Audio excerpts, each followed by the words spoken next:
So let me see. Let me scroll all the way up real quick. So, anime censorship has hit a new low. Bro, I swear to God, if this is like some shit where it's like this dude's pissed off because they like censored some little girl getting fucked or something. Jesus Christ.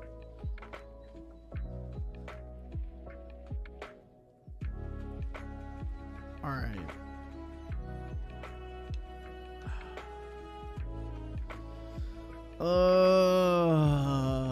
Alright guys, prepare for the fucking cancer, courtesy of God Howard. Please direct all hatred towards him for what we're about to witness. Because trust me, I would not be watching this shit. Alright, here we go.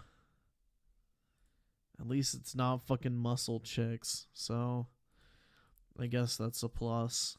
Hey guys, I need to rant. Does that work for you? Because I am close to tearing out my hair over all this censorship in the name of modern sensibilities. Fucking do it.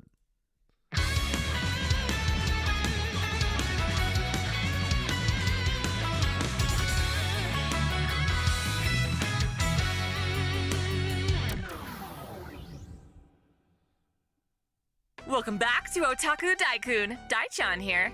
Honestly, I'm outraged. I take a couple of weeks to focus on Tsukihime and Melty Blood, only to notice a boatload of articles and hot takes censoring anime. Or, quite bluntly, all the things I happen to enjoy. I'm a simple otaku who absolutely adores character designs like Velvet from Berseria, Alyssa from... No, you're not an otaku, you're a fucking weeb. Because what is it, like the otakus are like the actual Japanese people that are obsessed with anime? The weebs are the fucking non-Japanese individuals that are obsessed with anime and shit.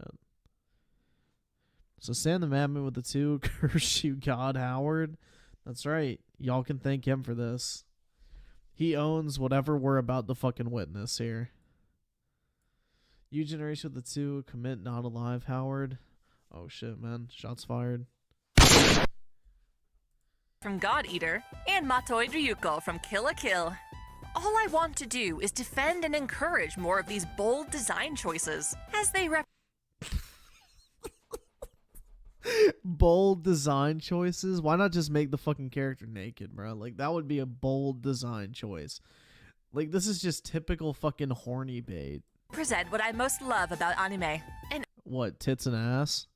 unashamed adherence to the rule of cool, and by extension, the rules of cute, beautiful, or in this case, Bro, what the oh my god. sexy.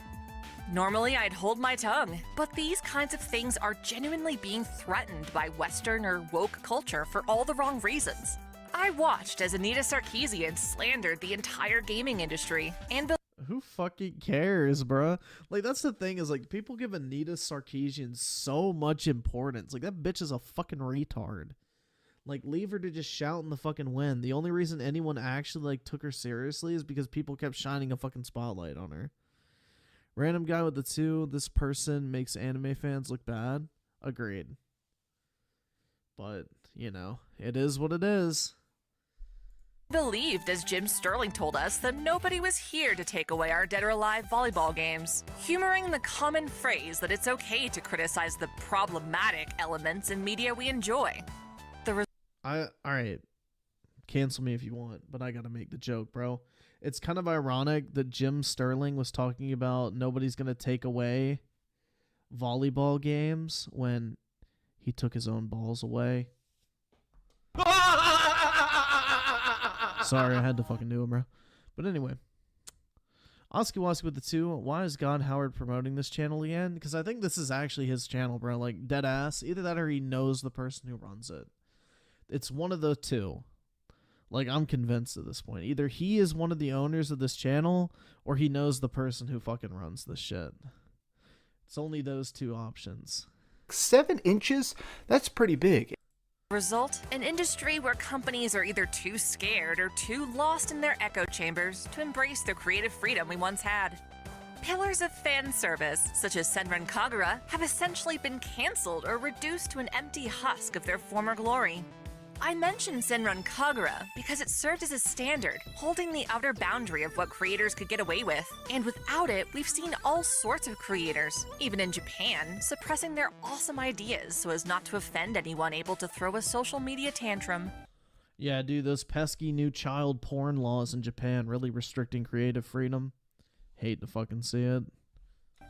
I've got a number of recent examples, but let's start with the most egregious, Project Eve. Last month, Sony held a PlayStation showcase, revealing a number of titles Damn, bro, that shit's nice. in development for the PS5. Given Sony's more puritanical company policies of late, I had absolutely no interest in what they had to show. That is, until I locked eyes on Project Eve, a Korean-developed action game where you play as an attractive woman beating the crap out of freaky aliens. That shit's right up my alley. A breath of fresh air in an otherwise stale marketplace. Of course, for the very same reasons I'm excited, different games journalists and parasitic vermin hives like Reset Era are throwing complaints. It's your usual objectification argument, calling out the male gaze present in the game's presentation. God forbid you make Bro, are you really gonna make me pull out Socrates' quote? Do I really need to pull out the fucking Socrates quote? Hot take, lolly porn isn't a big deal and shouldn't be illegal. Alright, bro. We gotta go back to the wisdom of the ancients. Hold on one second. Let me pull this up real quick. We gotta go back to ancient Greek wisdom for this one because somewhere along the way in our modern world, we've forgotten what our great ancestors have taught us that should be remembered.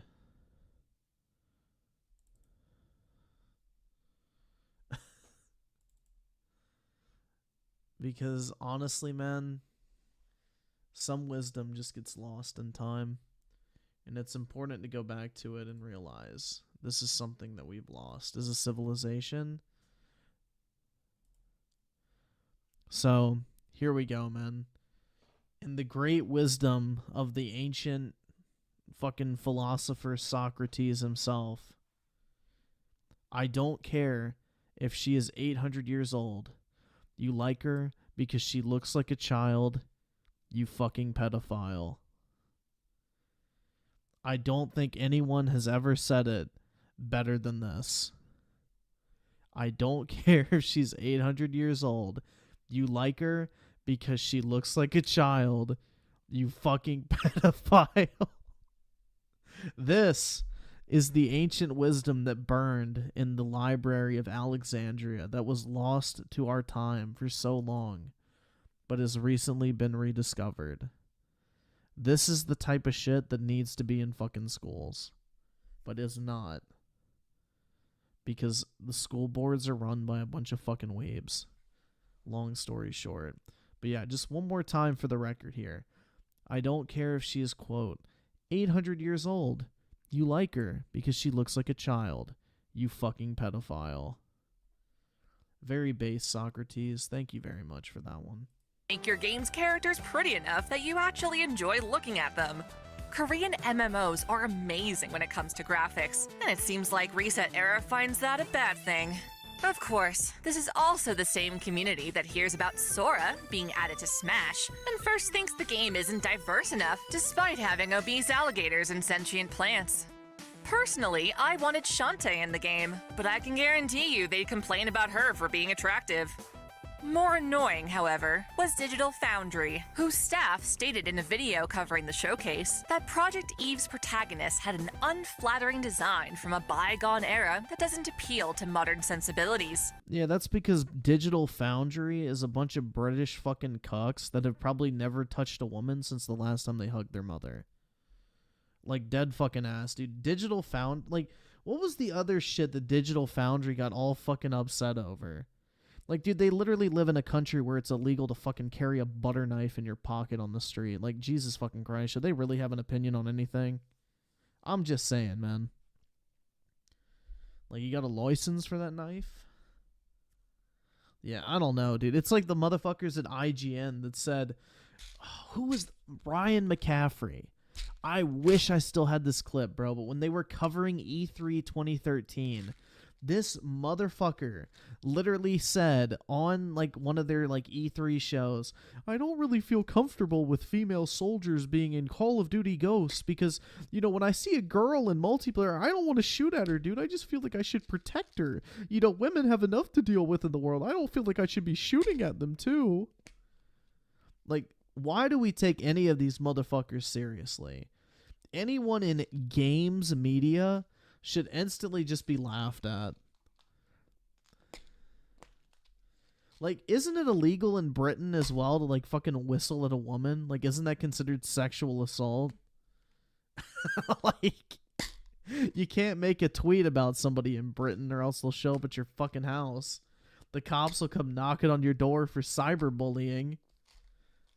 Like, I don't know, man.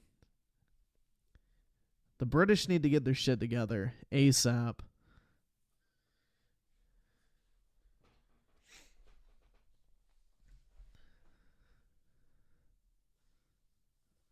So DJ Bacon with the 2. That's it. Remember, no Russian time, boys and girls. That's right.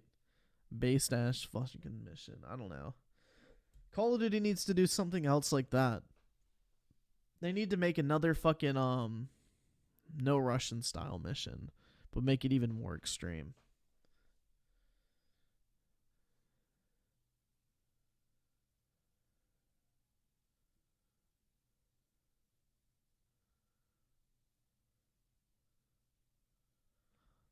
So DJ Aftershock with the 2, Socrates gleaned that information for the PS5 SSD.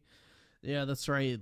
It's basically like the motherfuckers from Assassin's Creed that they're like the alien. I forget what they're fucking called, but anyway. Yeah, they passed down the fucking PS5 SSD wisdom to him, and he glimpsed into the future of what humanity could become. Mind you, they don't have to like the game, but I find it insulting how they try to speak for an entire demographic as harbingers of modernity. Their It's probably because they're secretly closeted. Simple fact. rhetoric is perpetuating Like, what straight male would actually look at this shit and be like, oh my god, bro, I have to stare at some ass cheeks the entire time? The fucking horror.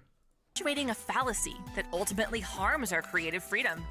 For one, you've got to be viewing the world through a muddy fishbowl to think she doesn't look amazing. This white knight from Digital Foundry has no idea what he's talking about. She doesn't have exaggerated proportions. She just has an idealized figure that many people, both men and women, fantasize about. Again, it follows the rule of cool, and I can only hope the devs follow through with it while ignoring Digital Foundry's nonsense. Yeah, I don't really think South Korean devs are too pressed about what some fucking British cock has to say. I think I'm gonna go out on that limb. On that note, I have to comment on the whole bygone era thing and how insanely misguided it is. To assume that modern culture despises designs from the early 2000s and earlier is verifiably false. It's often that bold sexiness that made such works classics. For instance, I just backed a Kickstarter campaign to release North American Blu-rays for the iconic 80s anime Ooh. Pair. Considering it's now plowing through its stretch goals, I think it's safe to say that Kei and Yuri are beloved icons, kicking ass across the universe in skimpy outfits. Paying money for a fucking Blu-ray. Ooh. Bro, why the fuck are you buying a Blu-ray in 2022? Holy shit. I don't even know the last time I fucking used a Blu-ray. Like, I own Blu-rays that I've never even fucking taken out of the case. I don't think I've watched a Blu-ray movie in like 5 to 10 years. The fuck? I can guarantee you it's not just horny dudes funding this either. There is no such rule that says a woman can't be well respected and visibly gorgeous at the same time. That's just a remaster, though. Woke America shows time and time again how valuable nostalgic properties are. A massive amount of new, modern works are adaptations, remakes, reboots, or sequels to bygone properties. There's an irony to it all, though, since many of these modern takes try to revise or fix what woke creators think was problematic about the originals, and they fail precisely because of these so-called modern sensibilities. Mind you, this isn't to say that properties like Star Wars or Ghostbusters are being ruined because they have diverse characters. Rather, they... So let's see. Sand the Mammon with the 2. Remember, no children. That's right. God needs a school shooting mission. There we go. That's that edge we need. Victor Herrera with the 2. This is kind of based in a way. I mean, I guess, yeah. It's not that bad of a video. Random guy with the 2. Thing from AC are called Isu, the First Civilization. All right, thank you. Appreciate that. It's been a while since I've looked into like the modern day story of Assassin's Creed. They suffer because creators prioritize this diversity over actually making a solid product. It's a matter of attitude, really. They didn't set out to make something fun or exciting. They set out to make a statement, one that isn't as morally righteous as they think it is. I say it all the time in my videos, but as it stands, there are no good arguments against the sexualization of anime characters that justifies banning or censoring them. Things like yes, there is, if they're fucking children. Objectification and male gaze theory all hinge upon the Anita Sarkeesian logic that media doesn't exist in a vacuum. It assumes that media that voyeuristically glorifies Groovy Pam with the 2. Not gonna lie, I'm kind of impressed by her blatant degenerate. I mean, I guess. I don't fucking know, man. I can't really vibe with it, to be honest. the female form or represents women in a politically incorrect light is normalizing dangerous societal assumptions and teaching people, especially children, to disrespect women in real life. Even if you could objectively prove this were true, it still doesn't justify censorship because it's blaming the media itself for people's inability to separate fantasy from reality. It also presumes the worst in things that are otherwise wholesome. Sexy anime women are as awesome to me as the giant swords they wield against ferocious monsters and such. That kind of imagery empowers me, and I think more highly of those female characters than I do of any male role models. It's how I would embrace femininity, just as this Daichan avatar does. Even if there are real women who look at this stuff and find it offensive, doesn't mean you own everyone's concept of a woman. Maybe some people only appreciate character designs they can fap to, but that doesn't mean they're demanding you to live up to those fantasies. Rather, fictional media exists in many cases to allow folks to indulge their fantasies without imposing on real people. That's why it sucks when woke creators come in and take something like Cowboy Bebop and decide what fan-favorite aspects are no longer appropriate for the times. They'll make excuses for why they couldn't adapt the aesthetic perfectly, but we know This is the most incel shit. Yeah, I agree. Like, the fact that there's even, like, a dedicated video on this shit is actually pretty fucking weird. damn well they never intended. I just don't really get what the fuck this whole, like, obsession is with anime. Like, I don't know. People just really put way too much importance on this shit. Like, it's a fucking kid's cartoon. To do so in the first place. With such a history of censorship and revising old and classically beloved icons, how is that not supposed to piss us off? Another frustrating incident occurred recently when, in Japan, the Chiba police partnered up with the VTuber Rinka Tojo to promote bike safety, and a feminist group suppressed the movement by complaining the avatar was too young and revealing. This is the same crappy attitude that led people to try and cancel the Red Cross for using Uzaki-chan art in their blood drives. It just goes to show that what they think should be a priority in the world is ass backwards. I'm genuinely worried about the future of JRPGs, now that Bandai Namco has recently done a bit of rebranding. Because they changed their fucking logo? Like, what? DJ Vacant with the 2, less talking, more sandwich making. Hey man, that's between you and your bitch, so you go for it. Committing themselves to a more global demographic. On paper, that sounds lovely, pledging to make their games fun for everyone going forward. Sadly, this type of corporate speak has always been unanimous with overly puritanical values, watering down media even if it's aimed at young adults. It very well could wind up a form of shadow censorship, where a company makes its games satisfy the most sensitive and offended markets first, so that international releases don't spark debates over changed content between regions. It's the kind of censorship that transcends any formal ban and infects the creator's brain so they restrain their ideas from the start. We've seen this with Capcom, which has been aiming for a more international presence ever since the R. Mika butt slap incident. We have leaked documentation that reveals the company has corporate training that very much mimics the feminist rhetoric Anita Sarkeesian popularized.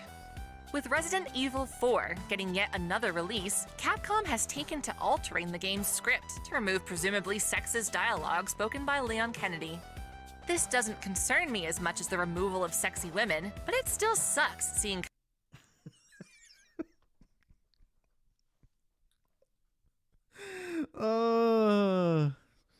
It doesn't concern me as much as the removal of sexy women.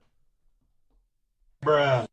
companies try to revise their own history for clout. As I've mentioned in other videos, it's okay to have flawed characters who aren't ideal role models. I honestly prefer it to pretending issues of sexism and discrimination just don't exist.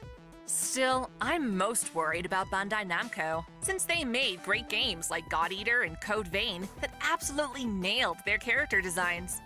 Their more recent releases, Scarlet Nexus and Tales of Arise, have been far more tame by comparison. It's not so much that I need these games to have sex appeal, but seeing it would definitely assure me that Bandai Namco's commitment to the global market isn't just a delicate way of erasing the designs I love. The ball's in their court. Because unless a character has big ass titties, the game can't be good. Oski Waska the 2, we able to watch part 2 tonight or another night? Probably another night. That's just like an hour long, so I don't know if we'll do it tonight. 7 inches? That's pretty big. #free the underboob. The other #free the underboob. Jesus fucking Christ. huge worry about globalization of anime and anime-inspired games comes from China. The West might be woke on issues of diversity, but the Chinese government has its own highly oppressive hold on our media. Yo, honestly, tell me if you guys think this is a good idea.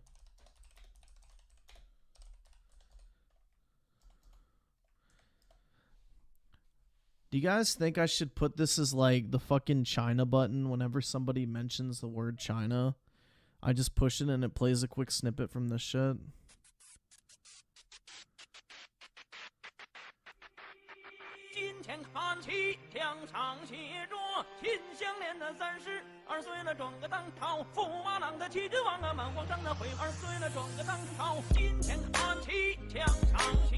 Like, it's honestly very tempting. I'm not gonna lie. I just feel like that would really add a lot to the experience. I mean, that's such a beautiful song. So, maybe we'll have to add that one to the soundboard. It's depressing how a HoloLive member can be completely deplatformed just for looking at YouTube analytics mentioning Taiwan. Sometimes we can just be glad that it doesn't affect us, such as censoring Wu Zetian and other scantily clad servants in China's release of Fate Grand Order. It's a miracle they haven't done the same in North America, and I'm very grateful for that. However, we aren't always so lucky. A global commitment might often mean designing media that appeals to the Chinese government. Here, I'll link the song. It's this shit.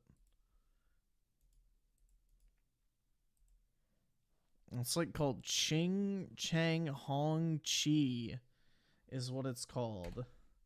I have no fucking idea what that means. It could literally mean I like to suck cock. I have no fucking clue. But yeah, like, it's weird, like this English fucking singing, like, I don't know. It's a weird song. Forcing the rest of the world to receive their censored version. I just, like, the only reason I know about that fucking, hold up. Let me see. Let me see if I can find it. The only reason I know about this song is, like,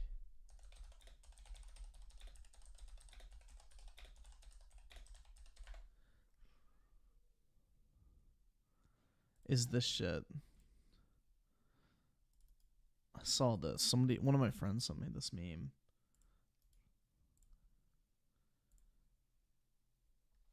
It's like weird because it's like one of those shorts, but yeah, just watch it.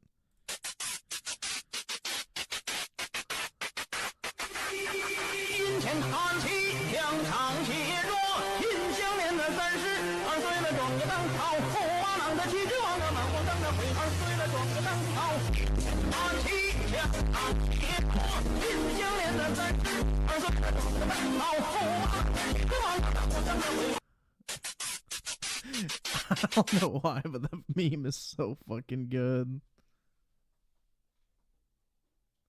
I don't know, man. Shit hits.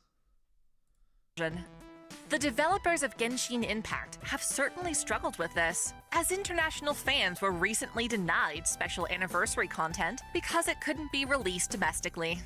It's a lot like how Tokyo Mirage Sessions was released on Switch using its censored North American content, forcing even the Japanese to play an inferior version of their own game. When it comes to anime stuff, China is extremely inconsistent. Wait, an inferior version? What is inferior? Not only did they remove her cleavage, oh my god, but they also removed her vagina. What the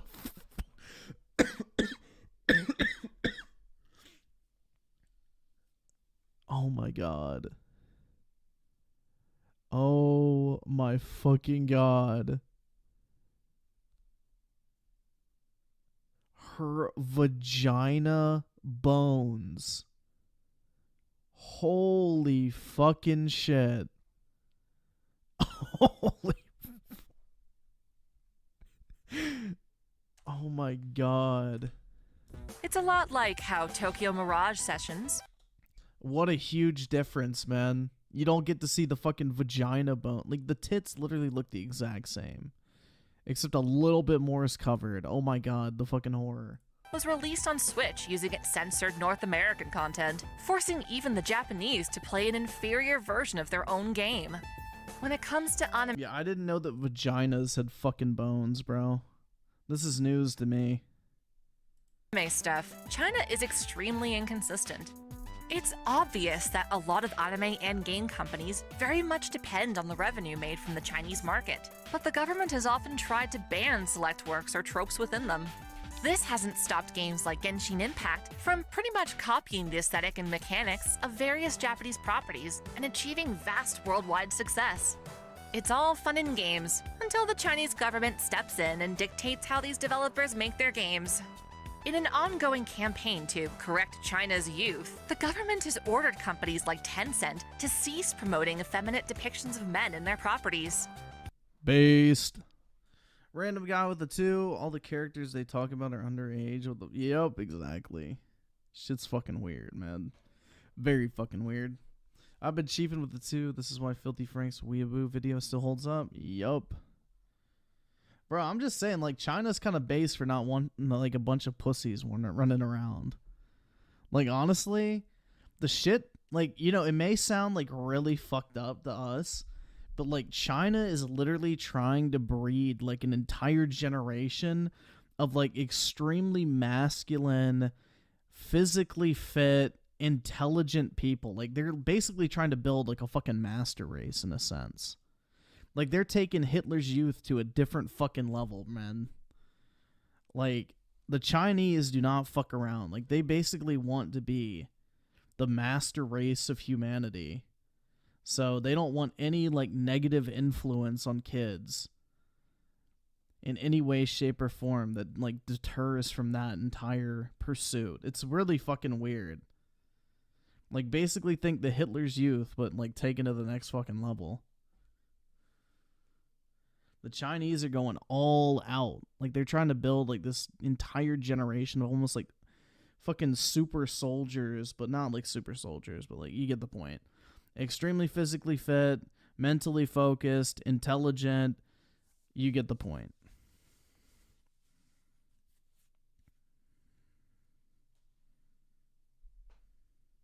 In an attempt to suppress liberated gender expression, China's government is censoring media for the exact opposite reasons that the West is, leading some fans to worry that cute femboys like Venti might wind up being written as female characters. What a fucking shame. Whether this actually comes to fruition... Yo, maybe China has the right idea, guys. Maybe we were wrong this entire time. You know, Maybe they really are, you know, fighting the good fight. Who knows? Getting rid of femboys from video games? I don't know, man. That sounds pretty base to me. Only time will tell. Looking at this, I just want to say that this is the nature of the beast. Censorship is a monster, whether it's being done for or against your cause. Creators are going to have to learn to market themselves independently. Oh my god, dude, the difference is literally fucking just unforgivable. How could I enjoy a game where a character looks like this versus this? Jesus Christ. From China, else they risk complying with the government's every demand. Oh, and don't even get me started with Australia, which has its own vendetta against cute anime girls. Basically, a global commitment is not the wholesome future you might imagine. Just like attractive anime babes aren't some devilish attempt to suppress a woman's autonomy. Yo, fuck, am I gonna get flagged for that shit? Rather, creators need to stick to their guns and make what they are truly passionate about. They should be allowed to follow the rule of cool without worrying about who gets offended. These works deserve a platform. Aren't the Chinese femboys or no? I'll just say this, the several Chinese exchange students I met in college absolutely fucking hated gay people. Absolutely fucking hated them. So no, I don't think the Chinese are femboys, but yeah, nah. I think it's like literally fucking illegal in China to be considered like a quote unquote femboy. Like you'll literally get sent to a fucking work camp, unironically. DJ Aftershock with the 2, she just wants to munch on that Stanley steamed carpet, maybe. Although, looks like she'd probably shave, I don't know. Maybe not. Yawasaki Nelms with the 5, Velvet is the only character that is of age I saw. And why can't she just say she's thirsty? I don't know, man. It's almost like hentai is literally made for this type of shit, not video games. Where they can be enjoyed all around the world in various languages, but they should not aim to appease all demographics at once. This is why, even though I don't watch or read Fire Force, I applaud the attitude of its mangaka, Atsushi Okubo. He's willing to make what he wants, thrive off its success, and tell other people to deal with it if they're offended. That said, what do you think of all of this? Let's discuss it in the comments below. Thanks for watching. If you enjoy this Vaudil Panter? I don't know who you are, man. Are you Malcolm's alt? channel, help us grow by liking, commenting, sharing the video, subscribing to Otaku Daikun, and most of all, smashing that notification bell so you don't miss out on all of our anime. Alright, so God Howard will do one more tonight. We'll see. Maybe we'll do all three. Yo, this is fucking long. Jesus Christ.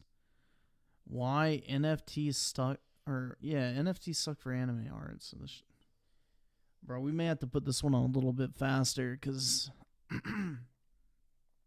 if this is, it hurts artists. I don't know if I can sit through this whole thing. NFTs are abysmally stupid. One of your mods banned my main? Yo, I'll check into that for you. I don't know why you'd be banned.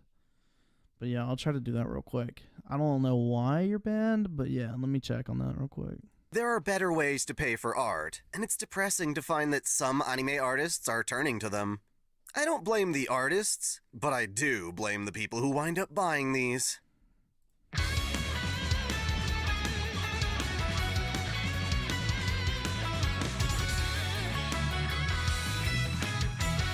Oh, I think I got it. Yeah, you were banned. I don't know why. You should be good now, man. Welcome back to Otaku Daikun. Dai here. NFTs, or non-fungible tokens, are a new way for artists to sell their art, as well as a new way for skeevy individuals to profit off of other people's work. It's popular in both a financial and meme-worthy sense, so I can understand why a struggling artist would want to use NFTs as a new source of revenue. I'm not against artists being paid for their work, but when you actually stop to think about what NFTs are and the sort of industry you're feeding into, you should realize that when it comes to supporting your favorite artists, there have always been better ways of doing it that mean a hell of a lot more. Why the fuck does it matter? Since talent like Kizuna Ai and other artists have expressed interest in NFTs, I think it's important to talk about what they are and what it actually means to own something. I reference some information gleaned from different articles, so you can check my sources in the description if you're inclined to read up more. In essence, NFTs are trying to give buyers the ability to pretend that digital products are one of a kind, that you can become the sole owner of something that's both easily and limitlessly reproducible. This concept got me thinking about what ownership even is, and I want to share what I've come up with. Ultimately, ownership is something. Hold on, guys. I gotta go take Apollo out real quick. He's whining by the door. I'll be back in a few minutes. Let me, put on some music real quick. So we're not just sitting in silence. But yeah, I'll be back in a few. Hopefully it won't take him long, but he's probably gotta go take a shit.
Alright, I'm back, guys.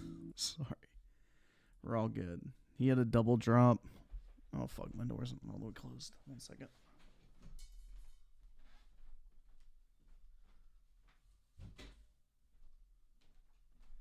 Go lay down, bud.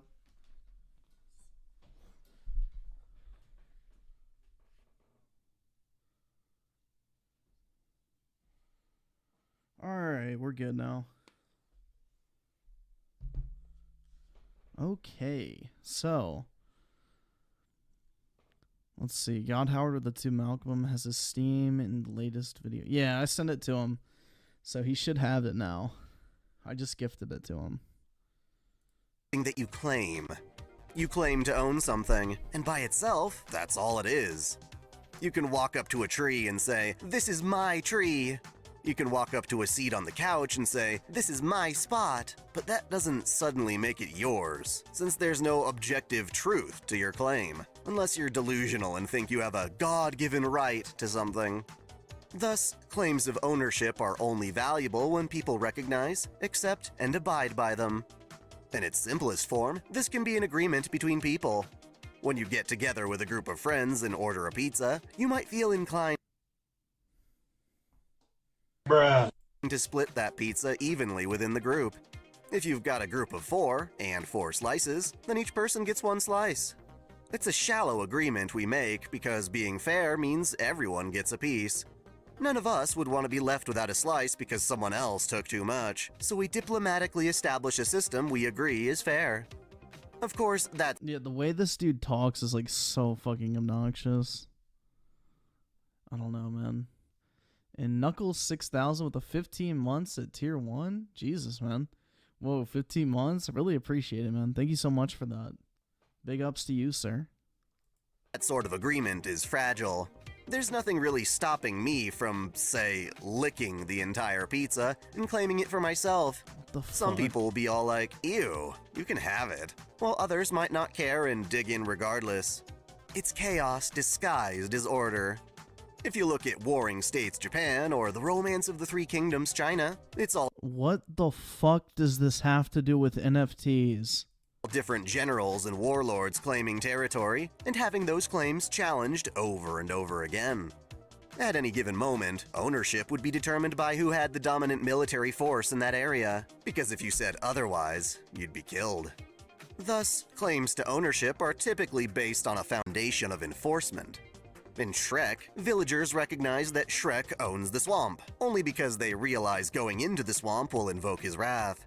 He scares people away from his land, and for the most part that works. But when his home gets overrun by different fairy tale creatures, his claim over the swamp gets called into question. Essentially, modern society and the economic laws of our world's countries are nothing more than larger versions of this idea. Yeah, dude, Shrek. The nation itself claims ownership of the land through force, only conducting diplomacy after the rest of the world acknowledges them. Then, the nation establishes laws that protect landowners and their property, agreeing on a financial system for deciding ownership. If you violate that agreement, you can be arrested for stealing, vandalizing, or trespassing on someone else's property. We enforce adherence to that agreement with legal action. But if another nation conquered us, or if aliens conquered the entire planet, they'd have no incentive to honor our laws at all. My point is that owning something is an illusion that's only as good as how others treat it.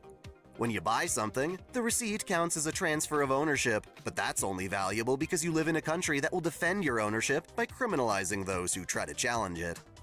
So that answers what ownership is, but what about why we even care? Well, ownership isn't. Oh my, what the fuck is the point of this?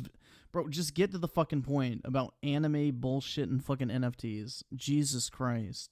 Just about claiming to own something, it's also about enjoying the benefits of that ownership. You buy a house, for instance, so that you can have a space under your control.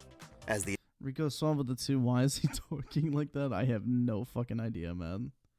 No fucking idea. But it is goddamn obnoxious. owner, you get to choose who gets to be inside the house, as well as what goes on inside, within reason. Houses are physical commodities, so they provide shelter from the elements, as well as privacy from the outside world. You can even own houses you don't intend to live in, instead using them as financial assets or rental properties. If you own land, then you can choose how that land gets used. But for our purposes, what about anime, manga, games, or other forms of art? Again, if we're talking physical stuff, then buying a game or a Blu-ray lets you keep a copy of the hardware that can access the media. That way, even if it goes off the market, you can enjoy that media at your leisure. Not true.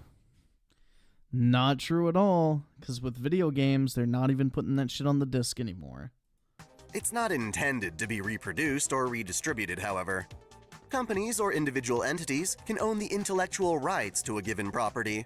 Typically, this would be so the artist making the work can sell their work as compensation.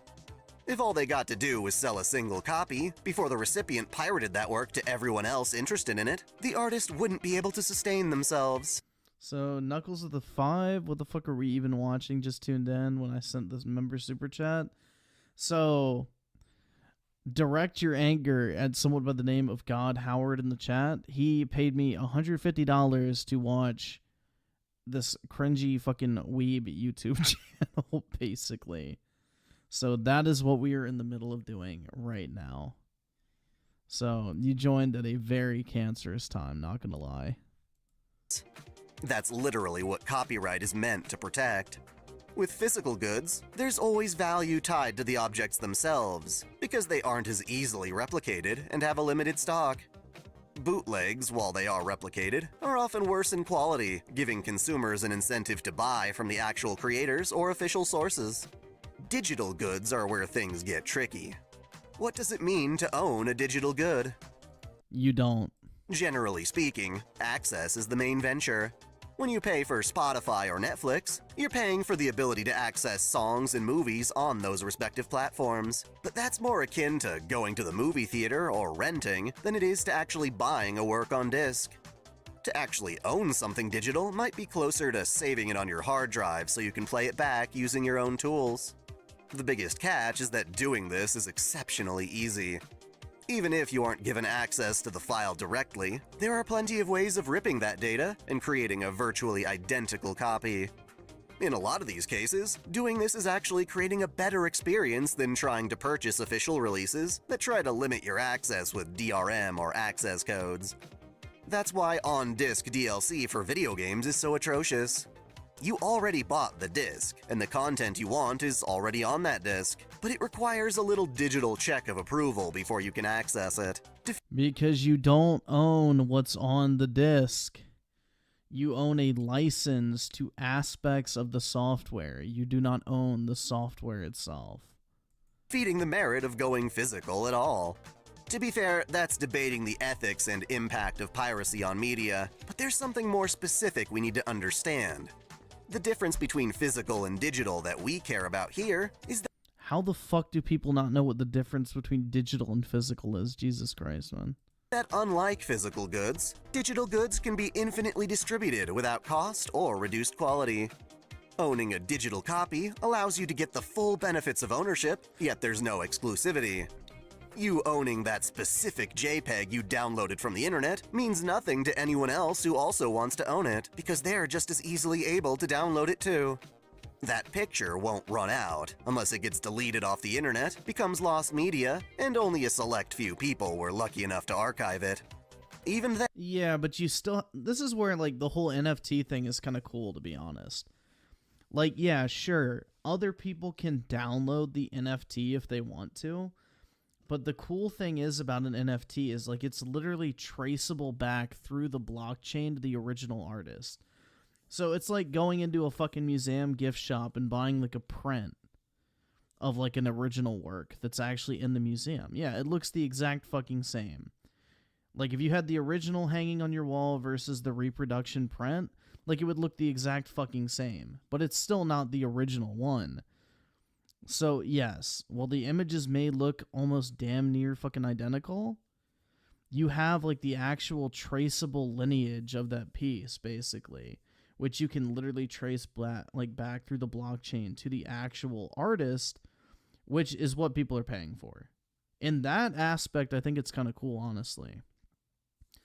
Like, yeah, anybody can fucking download a picture of it, but you have like the official from the artist copy, which for people who care about art, that's like kind of important to people. Like, most people who are into art would rather have the original piece that has like the actual like hand touch from the artist on it, I guess you could say.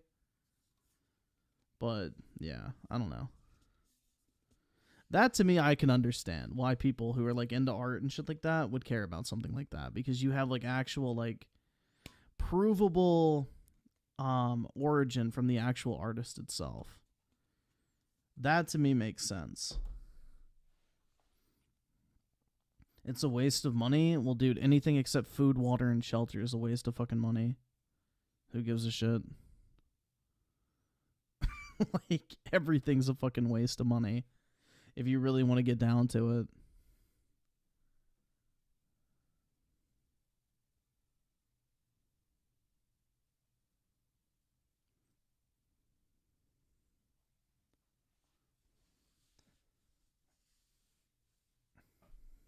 Then, all it takes is for one of those people to step up and re-upload it to undo the damage. If we were talking about a famous painting, someone might gain a degree of prestige from owning an original. That's why they often sell for obscene amounts at auction, even if the art is absolute crap and took no effort. Claiming ownership of digital art doesn't necessarily carry that same prestige, at least not between other people. You own it so that you can access it, not so you can brag about it. The only person who cares that you own it is yourself, because it means you can experience it on your own terms. NFTs, however, try to change that by creating the illusion that a digital entity is one of a kind. For instance, have you ever thought about owning someone's tweet on Twitter? Like, what does that even mean? I can effectively... Yeah, that type of shit's fucking stupid. I agree. That's dumb as fuck. But, like, I think the art aspect of it is actually pretty cool. Like, that to me, I understand why people are into that, especially in the art world. Like, it's literally, like, you have all these digital artists, which, for a very long time, have basically been unable to sell their pieces with the proper, I guess, proof of origin. Like, that's the thing. It's like, even if, like, you commission, like, digital art in the past, like, there's no real way to prove, like, yes, I am the person who drew this. And yes, this is the person who originally commissioned this work from me. The blockchain enables you to trace back that exact origin. So that's what's kind of cool about it. It's like it opens up basically the world of fine art, in a sense, to the entire digital marketplace. Because previously, if somebody drew like some digital art or something, anybody could fucking download it, and then it was anyone's fucking guess where the fuck it actually came from in the first place. So at least like with an NFT type model, you can kind of prove like, yeah, this artist made this piece for me originally. I sold this piece to this person. They sold it to this person. They sold it to this person, but it can still be tracked all the way back originally coming from the original artist. And that's what's kind of cool about it. That's what's cool. Like, it shows like, hey, this is a piece of art that I got from this artist. They do digital work, and here's the proof that it's actually an original piece and not just some fucking shit somebody downloaded and claimed as their own. That's where it kind of comes into play. So, I don't know, like, it makes sense from that aspect. Now, the shit where people screenshot like a fucking tweet or something, yeah, that's stupid. The bored ape shit, like, I don't fucking care about it, but I guess it kind of falls into that category. I don't know. But not really, because they're just computer-generated fucking bullshit. So, yeah. I wouldn't even really place it in that. But, like, say somebody does, like, a drawing on, like, their fucking iPad that's, like, really nice, but because it's not, like, a physical drawing, there's no quote-unquote original work. Because at the end of the day, it's a fucking image file. But if you can trace through the blockchain the origin of that image file, then that's where you can find the original work versus a reproduction, if that makes sense. It's basically just providing authenticity for digital pieces of art. So, I don't know. It's cool if you care about art. Personally, I don't really fucking care about art, so I don't really fuck with NFTs. But I can understand the utility of them from that aspect. It's not all NFT bad. I own any tweet I want by taking a screenshot of it, and I can share that screenshot as much as I want. Perhaps you could own the source code that generates the tweet on your screen? Again, that's pretty easy to copy, and if you know how the code works, you could even forge fake tweets from people, so to say you own it is pretty pointless. All that's left is the statement, "I own this tweet," which means absolutely nothing. You can, however, infinitely tell the world you own it in an extremely obnoxious, energy-consuming fashion. That's essentially what an NFT is. A virtual statement, a receipt of sorts called a token, that says you own a specific thing. That statement gets stored in the blockchain, the same peer-to-peer system that cryptocurrency runs on. Without diving too deeply into what the hell all that means, a blockchain is basically a list that's not necessarily stored on a single server or individual system. It's a list being kept up to date by many people who are incentivized to produce the next link in that chain, the next accurate list of transactions.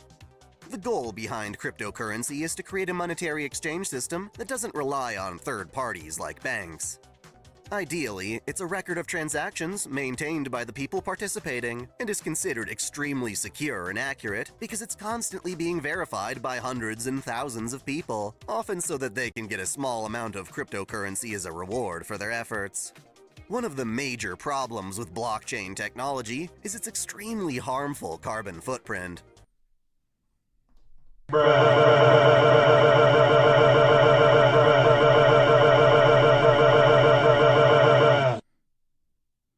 You have an extremely harmful carbon footprint.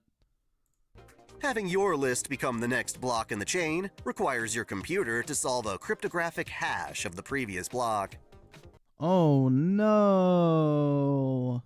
In other words, it needs to solve an extremely complex mathematic equation designed to more or less be guessed at. You're given a value, and you have to figure out what mathematic function produced that value as its answer. For instance, there are tons of answers to the number 4. 2 plus 2, 1 plus 3, 2 times 2, 8 divided by 2. 69 minus 65.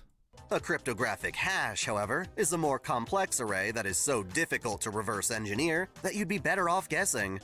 As such, the computers that crypto miners use to solve these hashes are rapidly guessing, dedicating all of their processing power to guess as much as possible to be the first one to solve the equation and be rewarded.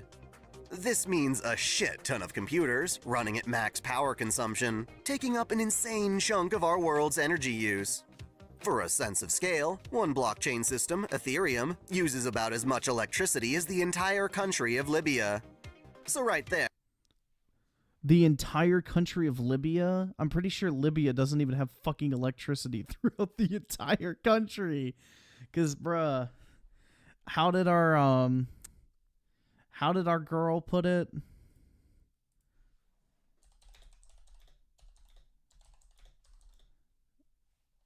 How did our girl put it, dude?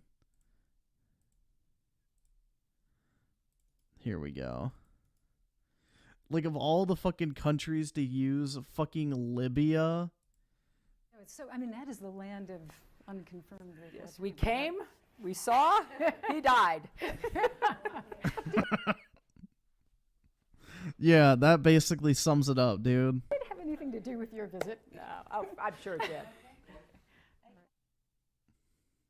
So, I mean, that is the land of unconfirmed. Yes, we came, we saw, he died. Did it have anything to do with your visit? No, I'm sure it did. But yeah.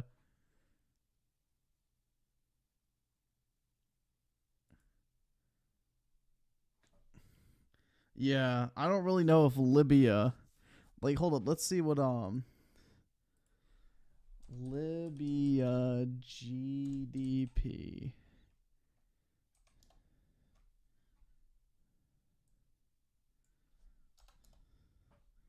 Yeah, the entire country of Libya produced $25.4 billion.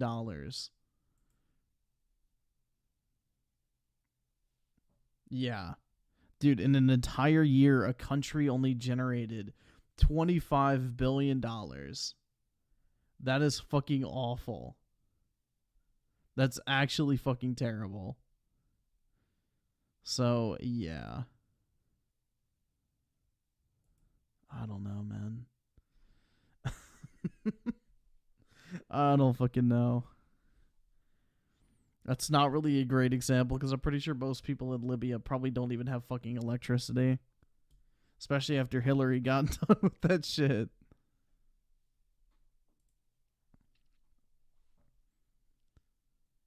So let's see.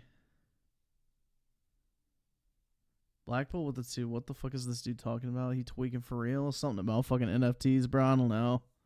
Shit's kinda wild. And DJ Bacon with the 2, you wouldn't download a pig, would you, lol? Depends on the pig, man. What can I say? Soon we could be getting NFT pigs or some bullshit. You generation with the 2, but Griffin, Reddit says NFT bad. Very true, but what about Reddit's carbon footprint? Maybe it's time we talk about that. Buying an NFT means putting another transaction in this blockchain. It's you needing all of this processing power to declare, I own this thing, so that anyone who looks up the blockchain can know without a doubt that you've made that transaction. Yeah, just think for a second here. Microsoft just spent 3 times Libya's entire GDP on fucking Activision. Like, let that sink in for a second. Microsoft, a singular company, spent 3 times as much money as the entire country of Libya makes in 1 year on a fucking video game company. Assuming they give a shit to even With that money, Activision could literally fucking buy Libya 3 times over now. bother checking. Unlike the art it's supposed to represent, the transaction is in fact one of a kind, but only on that blockchain, and that's assuming people don't sell multiple NFTs all tied to the same digital work. Like, apparently this blockchain now contains the record of who owns Nyan Cat. Ideally, at any given moment, this blockchain says that only one person in the entire world is the owner of Nyan Cat. If that NFT gets sold to someone else, it should reflect in the list as a transfer of ownership. I want to fucking own Nyan Cat. But what exactly defines Nyan Cat? Mind you, this isn't buying the intellectual or copyrights to Nyan Cat. The original artist probably still has those rights. Instead, you're buying Nyan Cat as if it were a tangible piece of art like the Mona Lisa, but it's not. You owning Nyan Cat on the blockchain is actually less valuable than just finding and downloading the damn GIF onto your computer for free. For as secure as blockchain transactions are, I don't see any rules against selling Nyan Cat multiple times. Maybe someone could own Nyan Cat as a still image, and someone else can buy the version on YouTube with music. If someone else re-uploads Nyan Cat, can that second upload also count as a separate item, even though it's the exact same thing? Plus, who says this one blockchain constitutes as genuine ownership? Why not start a blockchain between you and your friends? The statement, I own Nyan Cat, is just as valuable to that chain as it is to Ethereum's record. The only difference is the number of people using it. But if world governments don't enforce NFT purchases the same way they enforce copyright, then really, what good is that? If all it takes to own Nyan Cat is to say you own it, then technically we all own Nyan Cat if we say so. It's just that some of us are louder and more persistent about it than others. The most expensive NFT No, it said they have a traceable point of origin from the actual creator of it. sale thus far has been Mike Winkleman's Every Days, The First 5,000 Days, a collage of his previous works that sold for a whopping $69 million at auction. I can imagine that if you're a rich person, whose friends are all filthy rich too, and all of them understand or use crypto, then perhaps there's some bragging rights to be had in owning. I don't really understand spending all that money on fucking art, bro. There has never been a piece of art where it's like, holy shit, I'm finna drop 10 million on this bitch right now. I don't know. I don't fucking know, man. I just don't really get the whole art market, to be honest, especially this type of shit. Like, this is fucking ugly.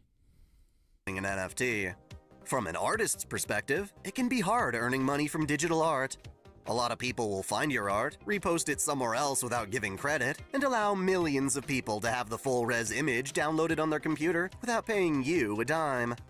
Thus, the idea of selling your work for $69 million must look insanely attractive. Heck, imagine if I sold this video for that much. With NFTs, that would actually be possible. At the end of the day, though, it's just a consumer buying from an artist. If someone really wanted to spend that much on digital art, they could just as easily order a signed People spend thousands of dollars on Pokemon cards? Yeah, I do. Tens of thousands. print from the artist And proud of it. pay that much for it. It would actually give them something to own without feeding into an economic system known for killing the planet. Plus, a lot of artwork made to be sold as NFTs are absurdly ugly. At least when it comes to anime art, there's a sense of aesthetic beauty. Yeah, no, I would be more proud to own this than that. Like, come on now. You could be like, hey, Mom, I just got this new NFT. And she'd be like, oh, that's cool. Or you could be like, hey, Mom, I just got this new NFT. Be like, you were a fucking disappointment. I'd much rather have this versus fucking this. Hell no. God Howard with the 2. The expensive art is a tax write-off for them. Yeah, it is. And it's also a source of money laundering as well because, you know, you pay some fucking retarded, unknown artist or whatever that just flings fucking paint against a canvas. You know, you buy it from them for a couple $1,000, but then you have some product you're trying to move to somebody, and it's worth $10 million. And when I say products, like some fucking drugs or some shit. So you take that painting and say, hey, man, I will sell you this piece of art for $10 million. And I definitely won't attach, like, some fucking packs of cocaine to that purchase. But, yeah, you're buying this painting for $10 million. So the cash gets exchanged, it's written down as an art transaction, and nobody fucking thinks to look for the drugs, basically. But yeah, it happens with human trafficking, drugs, stolen goods in general, all the fucking time. Art is used for money laundering more than anything else. Sadly, though, it seems some Japanese artists are considering the NFT market. Kizuna Ai, when announcing a hiatus from her YouTube career, mentioned being interested in NFTs. I can only speculate what the hell she means by that. Is she gonna sell herself on the blockchain? Mel Kishida, the artist behind the Blue Reflection game, She does not fucking exist. has expressed her interest in making art specifically designed as NFTs. Just recently, she's announced opening a profile on Foundation.app, though as of this video it's still in progress. Thankfully, other platforms are smarter about this. Steam doesn't allow for the sale of NFT-based games. That is, assuming they still have any integrity. The Japanese art commission platform Sped has declared that they will not be supporting NFTs on the site. Its CEO, Kazunari Kida, has come Who the fuck cares? No one has ever heard of the shit. to a lot of the same conclusions as me. Wonder how much crack comes with the Hunter Biden painting. Yeah, unfortunately, I don't think crack is included in that. Unless, you know, you count the crack of Joe Biden that has, in fact, been wiped, as he confirmed for us. Ownership of an NFT isn't as practical or legally recognized as copyright. It can verify ownership of the token purchased, but not the actual art it represents, which is often a single URL that can easily be shared. Even worse, the current blockchain system has no means of verifying that an NFT is actually being created by the artist who made that work. Tokens can be made and sold without supporting or even being noticed by the artist. That's why we're seeing NFTs sold for works from deceased artists. Plus, if you're an official business, how the hell should you go about filing income or sales tax on NFT transactions? Being a part of a more centralized entity has both perks and downsides after all. That said, Don't pay taxes if you don't have to. CEO does think that selling NFTs is fine, so long as everyone involved understands exactly what they are without confusing them with intellectual property rights. As for me, all I can ask is, why even bother? I get it. Artists and companies that rely on income from their art hate how easy it is to copy and distribute their work without permission. If you look at the awesome artists on Twitter, they really don't want you reposting their stuff, especially without giving credit. At the same time, though, we consumers don't want bullshit like DRM hindering how we can enjoy digital media. It gets in the way of the experience people want when they actually pay to own digital content, because with a DRM, you don't really own it. That said, NFTs don't really mean owning art either. It's literally You don't own any digital media whatsoever in any way, shape, or form. You're purchasing a license to use that media. You never own it. Even if you own it physically, you don't own whatever's on that disc. You have a license for whatever's on that disc. an expensive certificate claiming you're the sole owner of something that tons of people already have for free. If you want that certificate bad enough, I'm sure the artist could acknowledge you as the owner without relying on a blockchain that screws over the environment. The world doesn't need to know that you own a damn JPEG. That's something that should only matter to you and maybe the artist who made it. In the end, the simple truth is that if artists can't make money off their work, they likely won't be able to make more of it. The shift to digital distribution has threatened the traditional way artists have used to make money. We don't necessarily have to buy things to get the benefit of owning them anymore. That said, creators that understand this have found other ways of making money, some of which are actually superior to old methods. If you have an artist you love and respect, don't support or encourage them by buying NFTs. Take what money you would have used to buy an NFT and either donate it to them directly or go through the various platforms they're part of. When it comes to anime artists, Pixiv allows you to give artists money as well as make commissions directly through their site. Fontia is a platform similar to Patreon that caters to supporting Japanese artists. Heck, a lot of those artists also use Patreon, which is more internationally friendly. As I mentioned earlier, Skeb is a platform This shit is so fucking cringe, man. for supporting artists by commissioning their work. I'm currently using it. I would much rather give money to say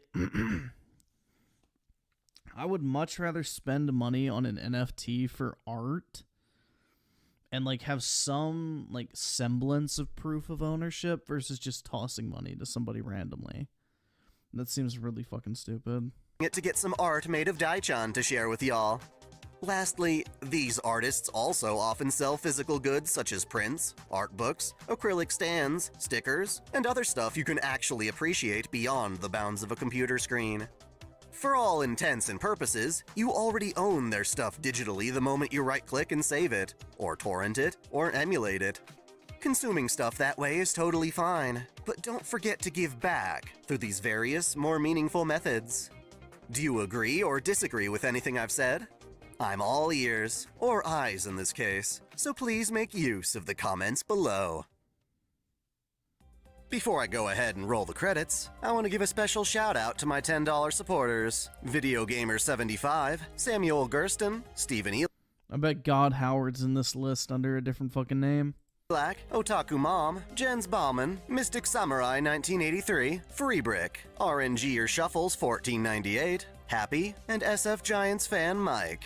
Thank you so much. Thanks for watching. If you enjoy this channel, help us grow by liking, commenting. Alright, so there's one more. Let's see how long it is. Maybe we'll just do it tonight. Let's see how long. Yeah, 22 minutes. Ah, fuck it. Let's just go ahead and knock out all three tonight.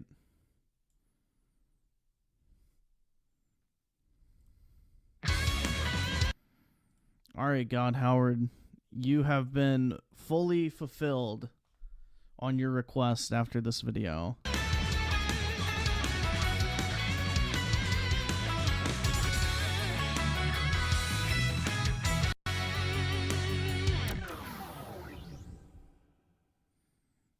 Welcome back to Otaku Daikun. Dai here.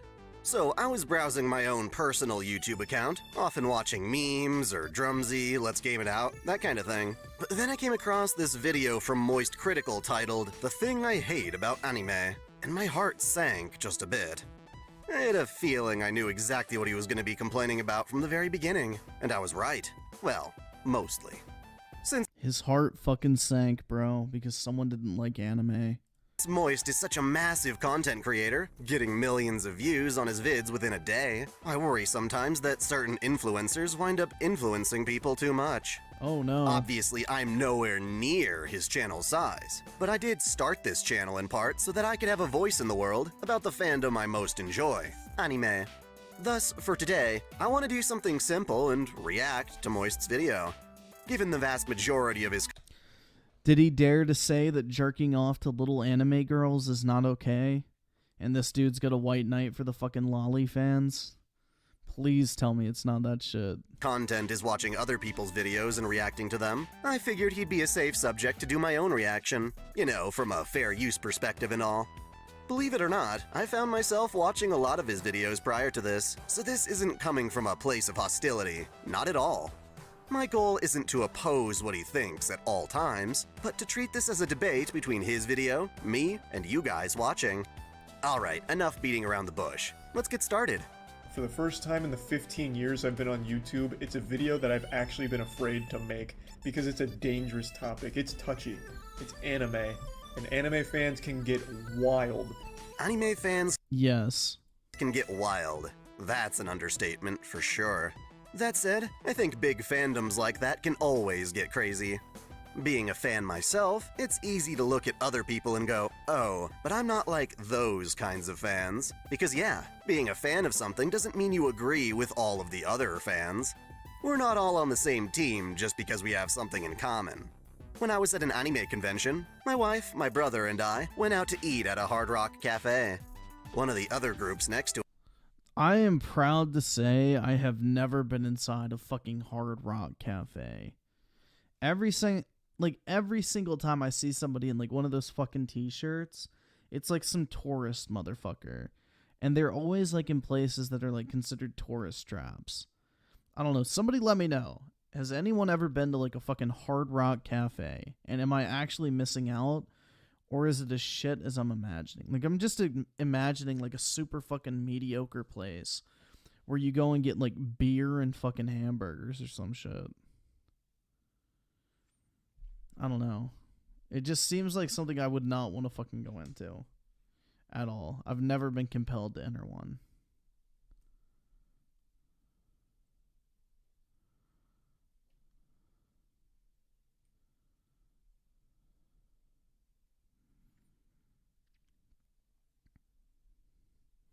It's mediocre food. That's what I thought. So dial 1-800-HARBINGER with the 10. I'm an animal lover, and even I'm sick and tired of environment nonsense. Also, this guy's voice is cringe. Oh, got you, man. Yeah, I'm a gamer. Griffin Gaming just did a super chat, said gaming. Yeah, weeb channels typically tend to be pretty fucking cringe. Oscar the two after this, can we watch news or Snort Brunel's new video? Yeah, possibly. I'm not opposed to doing that at all. 7 inches? That's pretty big. to us, cosplaying as Monster Musume, frickin' pulled a dine and dash with their server. Pisses me off, because it makes the rest of us look bad. So yeah, in general, I'm reluctant to take the phrase anime fans are blank very seriously. I also recently learned about antimatter, and it's the only thing in the universe that releases 100% of its energy in like this devastating explosion. And that Yo, why is this dude like clenching his fucking fist like, I'm gonna fucking kill this guy? that's also wrong, because weebs do that too when they find out that you don't like their favorite waifu. That's kind of funny. With the exception of Fate, some of my all-time favorite waifu are on the bottom end of my holy waifu wars. I can't Bruh. Review Tech USA literally just won't leave DSP alone? Wait, what do you mean? Is that the name of the video or what? Can't say I've ever gotten in a personal, emotional battle about waifu with someone, unless they were trying to get it censored. The point I'm making is, things can get very ugly when you criticize or talk about anime negatively. Expect an unholy, diabolical meltdown on Twitter attacking you for weeks for it. Ironically, Twitter is usually where people go to give negative opinions on anime. No, it's where they go to post a bunch of fucking porn. From, like, literal fucking 14-year-olds in anime, but yeah. Good old Twitter, man. Good old Twitter. Let's be honest, Twitter's greatest use is for showing off and networking with awesome anime. Isn't that the anime you love, Griffin? No, dude, my favorite anime is Oromo. That is some top tier shit, guys. You all should watch that. It'll really make you just appreciate your family so much more. Artists. That or showing trailers and announcements for upcoming stuff. If I have to actually write a post or reply on Twitter, that usually means something's gone wrong. In 9 out of 10 times, it's because someone's trying to call me a child lover or a misogynist for liking the stuff I like. And I'm not even a lolicon. I still, to this day, have not heard the end of how wrong I am for not liking JoJo's Part 3 and 4 as much as I liked Parts 1 and 2. And I mentioned that a single time in a video over a year ago. I personally can't stand JoJo's art style. I think it and One Piece are both ugly.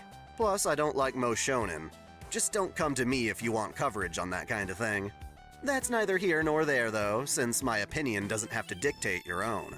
I'm sure all of you know by now, but I watch a lot of anime. You could probably guess that just by taking a single glance at me. If you guys are going to go down, like, if y'all are going to watch that show, make sure you watch the OVAs, too. You got to get the full experience, man. I walk by you in public, you would probably assume that I watched anime just by the way I look. I actually hate the idea that you could identify an anime fan on sight like that. Is it the beard, the long hair? Aren't those more hippie things than weeb things? It's like those generic otaku they always show at a comiket in anime. You've probably seen them before. Nah, I wouldn't immediately see Moist as a kindred anime fan unless he got some cool merch or a wall scroll or something. The only reason I know he watches anime is because he made a video about how devastatingly bad the second season of Promised Neverland was. And I was glad to see that he and I both thought that could have been handled so much better. Don't watch The Quartering. I don't. But the thing is, no matter how much anime I watch, there is one thing that always makes me uncomfortable with how common it is in the medium.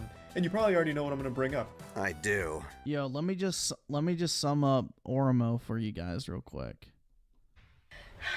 You're the best big brother I could have ever asked for. There you guys go. That should tell you all you need to know. It's anime's fixation on making all of the characters kids or very kid-like, for no reason. Yep, here we go again. Agreed. Now, I'm not specifically talking about lollies. I'm sure you know what lollies are. If you don't, Yeah, why does every character in a fucking anime have to be, like, literally fucking 14 years old? Oh, wait, because it's made for kids.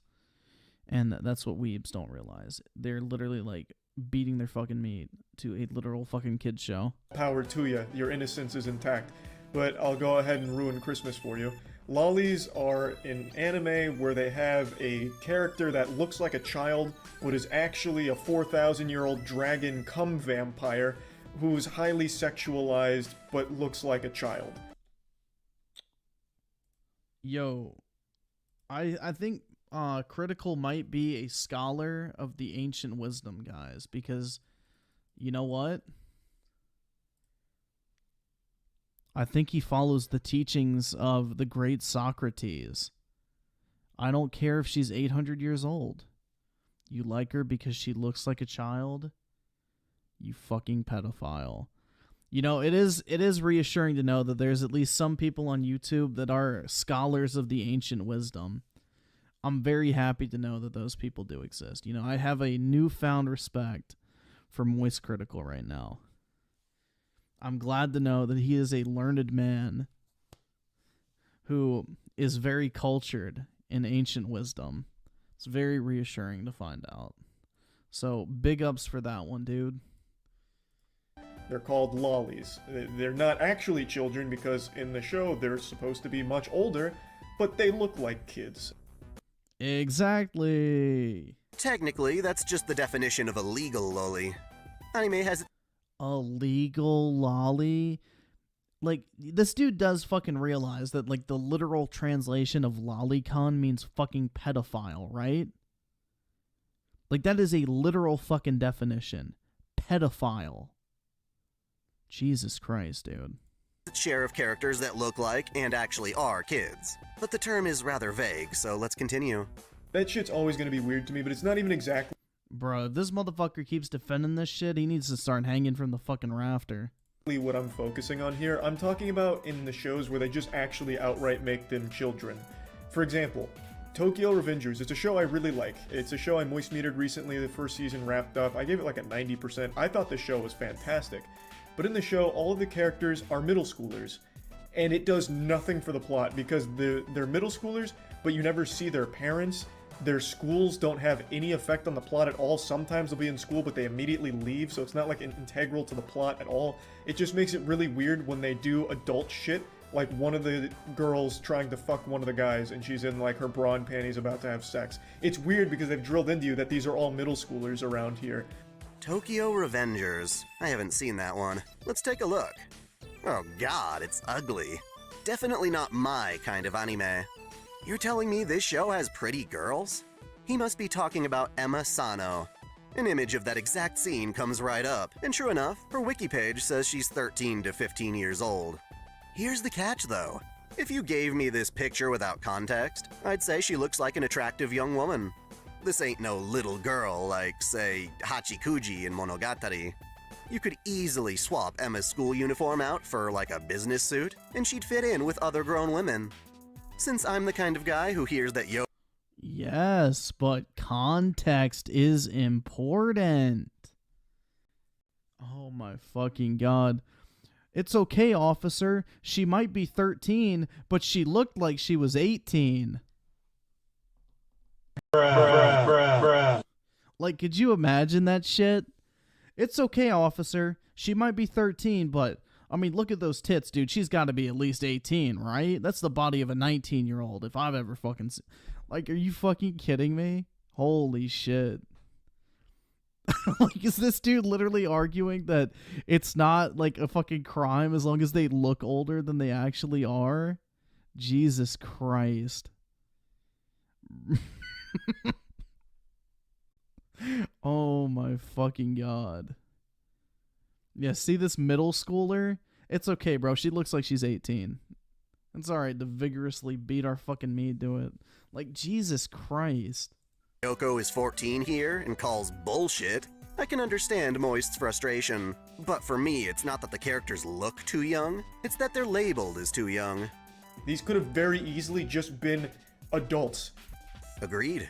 In Gurren Lagann, for instance, Yoko has absolutely no narrative reason to be that young. Other than the fact that the dude who probably wrote the fucking show is a fucking pedophile. In the time skip, she's 21, and there's hardly a difference. If you took a tally of every single protagonist across every anime ever made, I'd wager about 85% of all main characters in anime are 15 years old. Maybe. My guess would be 16, but neither of us have done the math. But here's the reason for that. School. But it never plays a role in anything, them being kids. You know, it's not like that's ever an actual point in these shows, like, oh, fuck, I can't go to this gang fight because I have to go do my algebra homework, otherwise my parents are gonna spank me. Honestly, that depends on the anime. Sometimes there is a reason, but it's a really silly one. Persona has a cast of high schoolers who are arguably doing way more important things for their world than attending class and getting good grades. Like in Persona 4, a little girl gets kidnapped, and we know if we wait too long, she'll die. But God forbid our main characters play hooky to save someone's life. Though, for the Phantom Thieves, they had to play as good students to avoid being found out, I guess. As if the first group the cops were looking for were delinquents. The characters being children is always just so useless because they could have easily just been adults and it wouldn't have taken away from anything. This I can agree with. Anime like Uzaki-chan or Rent-a-Girlfriend benefit from taking place in college. In the West, college is usually when we imagine young adults going Yeah, I'm not a Persona fan either. wild, as it were. But that's definitely not how it is in Japan, and that's what we need to consider. Middle school and high school in Japan are very different than it is in the West. All those tropes you think about, from athletic field days, cultural festivals, summer fun, homework crunch, and club drama, are often considered to be the peak of youth for the Japanese. A time of fondness where they're discovering themselves and coming in. That's right, because let's base our fucking perception of Japanese culture off of fucking anime. Because that sounds like a great fucking idea. To their own. The motherfucker... Yeah, like, I'm just gonna throw this out here, dude. The type of motherfucker to make anime is probably not the type of motherfucker that had a life in high school. I'm just saying. Okay?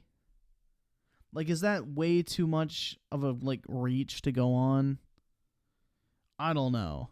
I just don't really picture the dude who's writing some shit like fucking,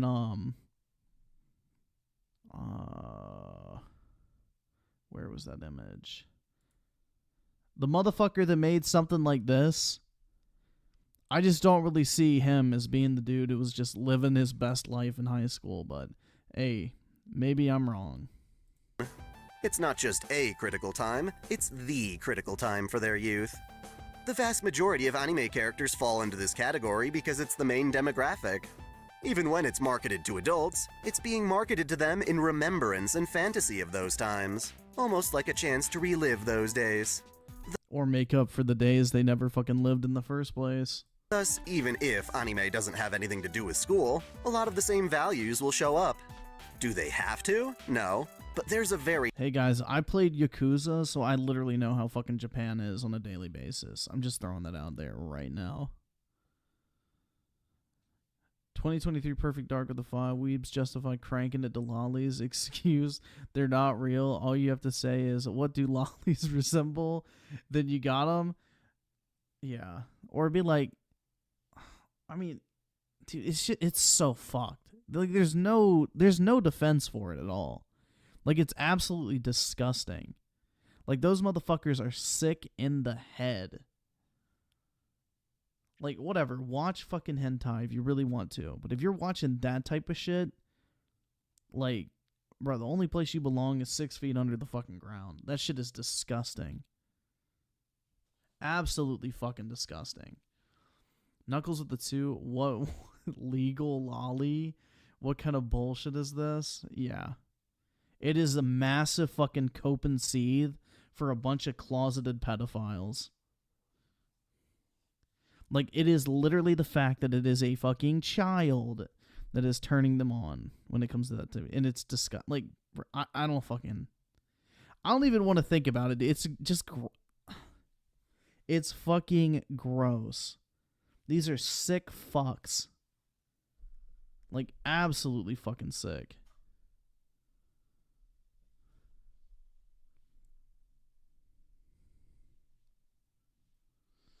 So 2023 Perfect Dark of the Five. Weebs will change the definition of any word that's being used or seen as a negative. Not surprised. Legal lollies are being used as an argument now. Yeah, dude, it's just... The cope is absolutely off the fucking charts. Very culturally significant reason why they're made this way. And what really prompted me to make this video, or make me want to make this video over the last week or so, is I'm watching a currently airing anime called Platinum End, and it's dog shit. It is an actual pair of bull nuts. It's terrible. But I'm watching it because it's made by the creator of Death Note. I actually just started watching Platinum End for the exact same reason. Let's just say it's no Death Note. It's not as careful or smart, but I still find it pretty interesting if you're into stuff like Future Diary. One of the main... Oh god, that show was fucking ass. One-man show with a 5. Most kids in Japan don't even have lives. All they do is study, go to cram school to study, and go home just to do homework. And guess what? Study? Damn, sucks to suck, man. I guess I'm smarter than the average Japanese student because I not once in my entire time in high school took a single book home and I still graduated with mostly all A's. GG, well played on my part, I guess. I played like 6 hours of COD a night until like 3 a.m. And you know what? Still took that W. Main bad guys is a kid. He's a middle schooler, and he has the ability to control the minds, basically. I don't like Death Note. Well, I like the first 25 episodes of Death Note. Then after that, it turns to shit. But no, I was talking about Future Diary. That shit's so fucking cringe, man. I hate anime that are like the main character's ability is crying like a pussy. That shit drives me insane. Of anyone he shoots with an arrow, and he uses the arrow on a middle school girl, and she gets shot with this love arrow, and what she does is she just starts fucking other middle school girls, and they show her like almost fully nude, making out with middle school girls, about to fuck them, finger blast. Yeah, there's no fucking defense for that type of shit. Them, you know, go wild. It shows you that in the show. At the time of writing this, I think I was just about to get to this episode in the anime. The girl he's referring to is Mimimi Yamada, or Misurin. When she was 14 years old, she was a model who was taken to a detention center after killing two Yeah, dude, a 14-year-old. But we're supposed to believe that there's not some fucking ulterior motive behind this type of shit. girls her age.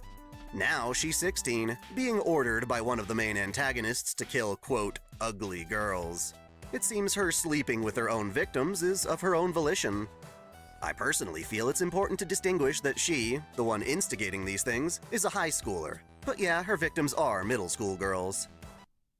Oh yeah, it's okay, guys. She's in high school, but she's fucking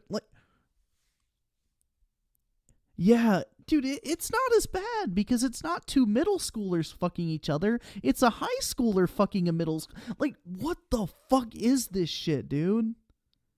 Oh my god. Dude, literally, these motherfuckers will make up any excuse. There's a huge difference, guys, here. It's not two fucking middle schoolers.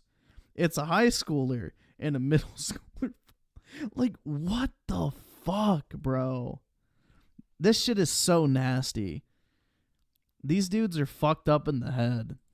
And it's super weird because they keep driving home this idea constantly that that is a middle schooler. She is 13 or 14, whatever, years old. They even in the show they call her the middle school serial killer because she's a middle schooler, and after she fucks the girls, she kills them. She's considered the middle school killer because she killed people while she was in middle school. She's not a middle schooler anymore, though. It's just super creepy because they are establishing that this is a child that we almost watch have sex with another child in the show. I'm not here to say that this is good writing or whatever, but I can at least remind y'all that Platinum End is a pseudo-horror crime drama from the creator of Death Note. Who fucking cares who made it? Holy shit, dude. Moist says it's creepy, but that's the entire point. You can still make a show creepy without fucking... Dude, you can make something creepy without having fucking middle schoolers having sex with... Like, what the fuck, man? That has nothing to do with being creepy.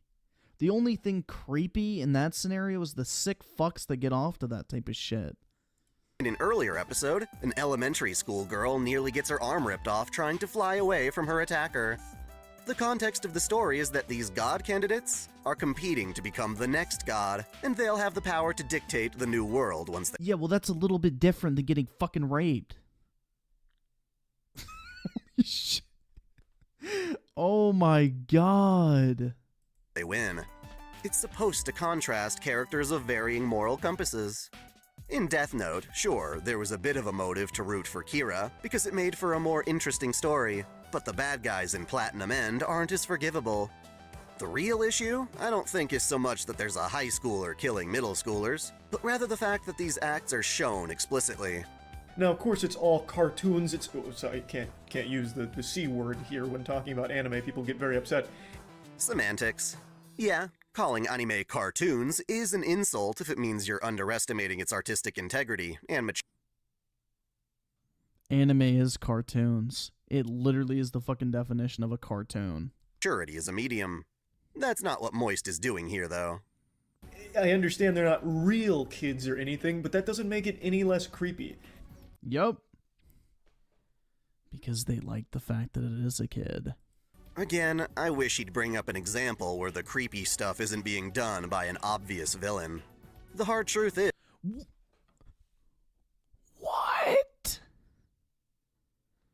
Oh my god. So it's okay the two middle schoolers are shown having sex with each other if it's a villain doing it. But if it was a hero doing it, you know, then it might be an issue, you know? The good guy can't... Like, what? Bro, what fucking difference does it make who's doing it? Holy shit. Oh my fucking god. Oh. Yo, what the fuck? Holy shit.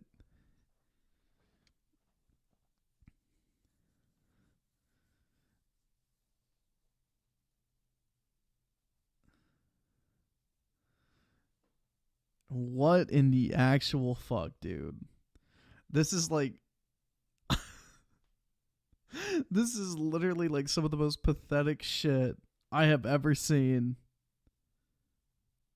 DJ Aftershock with the 5 nerd voice. Actually, Griffin, you're wrong. They're 5,000 years old, so it's okay to beat to them. Also, those middle schoolers consented, so it's not creepy, probably. That is probably the... Well, no, it's okay as long as the villain does it. You know, if the hero of the story did it, then it'd be an issue. You know, if Naruto was there banging a fucking 14-year-old, it'd be an issue. But if Madara goes and pounds some middle school cheeks, then it's perfectly fine. You know? That's just the world we live in. 10th planet with D20. Really appreciate it, man. It's my knowledge, and I could be wrong, so don't quote me. A reason why high schoolers in anime are like that is a lot to do with the age of consent in Japan. Apparently it's like 15, 16, so there's a culture difference to factor. Yeah, but I'm pretty sure Japan's porn laws are still 18 plus, I believe. So, I mean, we are talking about Japan, though, that literally did not have a ban on child porn until like 6 or 7 years ago. So, yeah. It's pretty sus over there. That's all I'm going to say. Blackstone risen with the 2 average Stephen King enjoyer. Also, YouTube channel plug. Yo, for real, Stephen King would probably love anime.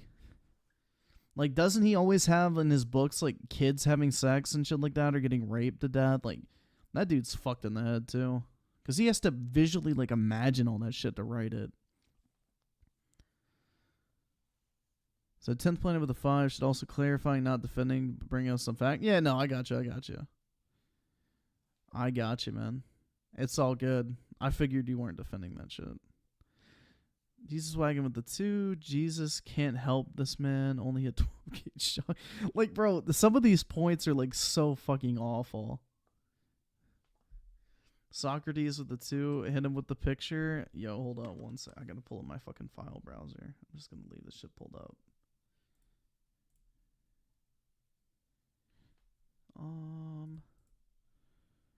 Here we go. I'm trying not to flashbang y'all, so I'm trying to zoom this in as much as possible. There we go. I don't care if she's 800 years old. You like her because she looks like a child. You fucking pedophile. This is the wisdom of the ancients that needs to be taught.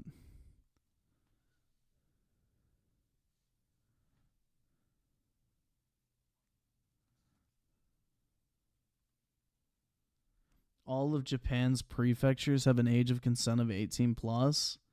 Oh, well, there we go. Yeah. I don't know, man. Hold on. Let's see this real quick.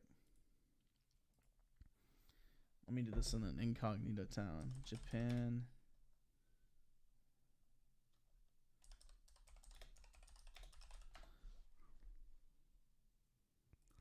Yeah. Like, look at this shit. Look at this shit. Like, you cannot make this up. I'm not even capping when I say shit like this. Japan finally bans child pornography unless it's anime. Like, they acknowledge that it's fucking child porn over Parliament saw a bipartisan vote Wednesday to ban the possession of child pornography. Up until 2014, this shit was legal. In the face of internal and international pressure. A 1999 law made the production or sale of such content illegal, but Japan is the only one of the G7 industrialized nations that had not yet banned the possession of child pornography. Offenders under the new law will have a 1-year grace period to dispose of child. A fucking grace period. You got a year to get rid of all your CP, boys. We wouldn't want to arrest the good people of Japan who are beating it to kids. Child porn before being prosecuted. Those found guilty after the grace period are subject to a year in prison and fines of up to 1 million yen. But some additional controversy, the new law will not extend to cover suggested... So hear that, guys. Literally the only penalty for it in Japan is a 10 grand fine. That's it. $10,000. And you're off the hook. Or explicit depictions of underage characters in anime or manga, graphic novels, comics, and cartoons with sometimes graphic content. And some artists maintain there's an important distinction between illustration and real life. Cartoonist Ken Akamatsu spoke with CNN. Actual children suffering and crying is not acceptable, he says, but manga doesn't involve actual children, so there are no actual victims. Still, but they acknowledge it's the same fucking shit. There's also another possible motivation, with some arguing anime and comics are such a profitable, powerful industry that they've been allowed to evade the new law. The law is expected to go into effect next month. Thanks for watching. I'm Lauren Zima. Oh shit, I didn't want to fucking click that. But yeah. So let's see. So the new law does not include the banning of anime and manga that feature explicit scenes of children, after lawyers and publishers argued that censoring the materials would curb free speech. Are you... What in the actual fuck? Dude, I'm telling you guys, there's some fucking sus shit that goes on in this country. Japan has some serious fucking shit that they need to address. Dude, you know, if I can't open up a fucking manga and see a 7-year-old getting, you know, just taken to town, you know, that inhibits my free speech. Jesus Christ, man.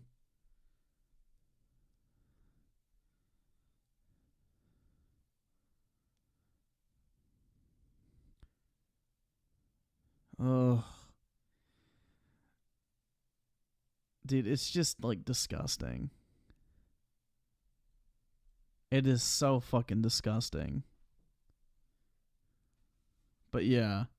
If anybody thought I was bullshitting on that one, nope. They literally acknowledge it's fucking child porn.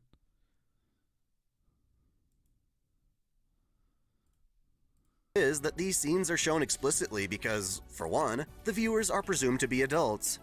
This is one of those rare cases where the anime is meant... Yeah, man, it's okay to see a bunch of middle schoolers having sex because, you know, the presumed audience is adults, right? ...meant for adult viewers, but still uses the middle school, high school setting for its nostalgia and familiarity. Yeah, man, because nothing brings back the middle school memories like watching... What the fuck? Oh my god. This dude's literally admitting right here that it's literally catering to fucking pedophiles. He just doesn't realize it. The other factor is that, while it's not encouraged necessarily, 14-year-olds in Japan being sexually active isn't that outrageous.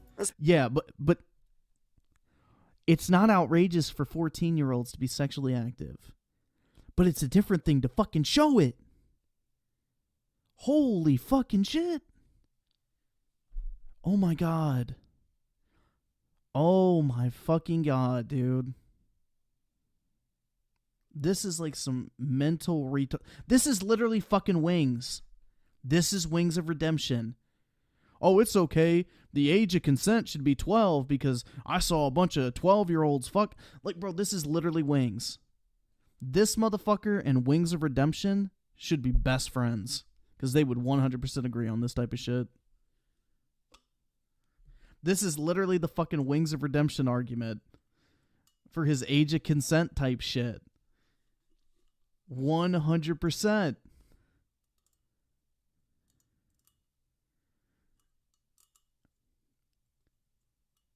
Like, it's literally the argument he used. Because this person is sexually active at this age, that should be the fucking age of consent. Like, bro, we got the Wings of Redemption argument right here. Especially not in this fictional context. At the very least, this anime presents it as a normal enough practice, in the sense that Mimimi was also a fashion model at age 14, and if you look at her now, she's drawn virtually indistinguishable from any other adult. It could have just easily been avoided if these were adults, because they could have been. Again, in Platinum End, the school doesn't have any effect at all. The only thing the school has done is establish that the main character's been bullied.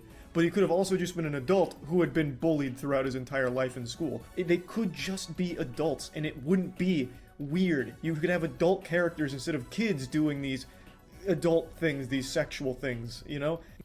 I agree that this anime doesn't need to be in school, but it still does make use of that fact. The main character was being abused by his guardians, so he couldn't confront them while that abuse was still happening if he'd already grown up and moved out. It's also part of his motive. He wants to live a normal school life, only ever using his angel powers to make that happen. The idea of having a peaceful, wholesome upbringing is a valuable commodity to him. Plus, one of the antagonists seems to be plotting his attacks from school as well. But yeah, if they really wanted to, they could have written it to all be about adults. Or at the very least make the serial killer and her victims adults. But again, that wouldn't be as creepy, would it? I'm not saying every single anime has to be like 40-year-old grizzled war veterans for characters or anything, but there's a lot of shows where them being kids is just a completely useless plot point, and because it doesn't actually play a role in the plot. Them being kids doesn't matter, like the two examples I just gave you. But then there are shows where it does matter that they're kids. Something like Assassination Classroom, right? They are kids in class. They're at school. The majority of that show takes place in a school setting. I agree. Most of this comes down to Japan looking at a teenager and thinking, oh, they're already a teenager, wow. While the West is all like, oh my god, a teenager! Won't somebody please think of the children? What? Jesus fucking Christ, man.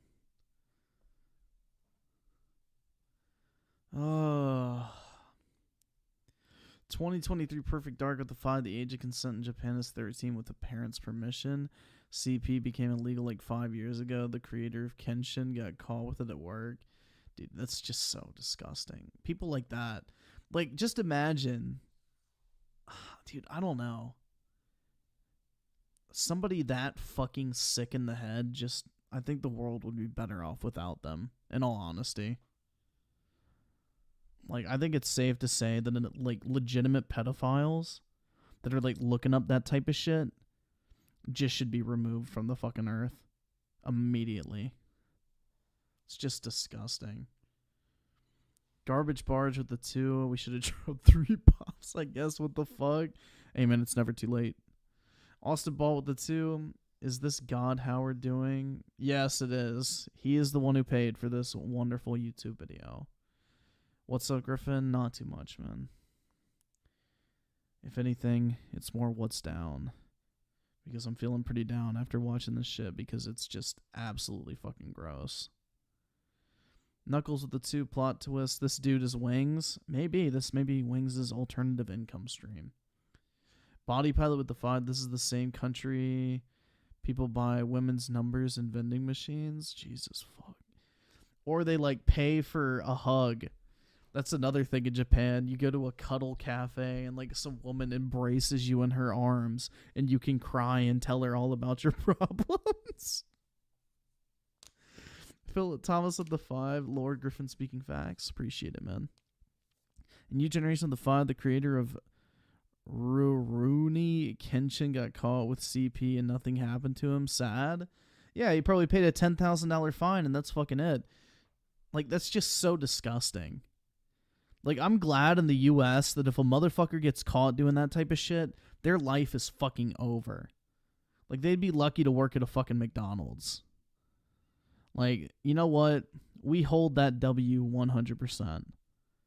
Like, that's some sick shit. That it's just like, oh, you know, he got caught looking at some naked kids, but it's all good. See you next week, bud. Like, what the fuck, dude? Jesus Wagon with the 2. Clown, indeed, man. Shit's nasty.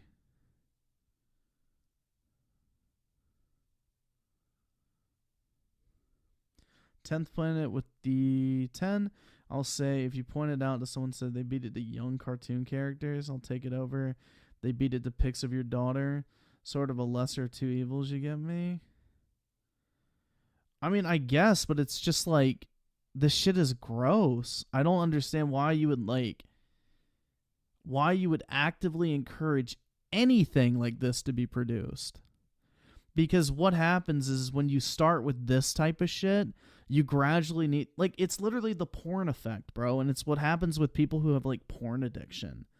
It's they start out watching normal shit, and then their taste gradually gets more and more extreme because it just doesn't cut it anymore. Because they're not getting that same fucking dopamine rush that they did.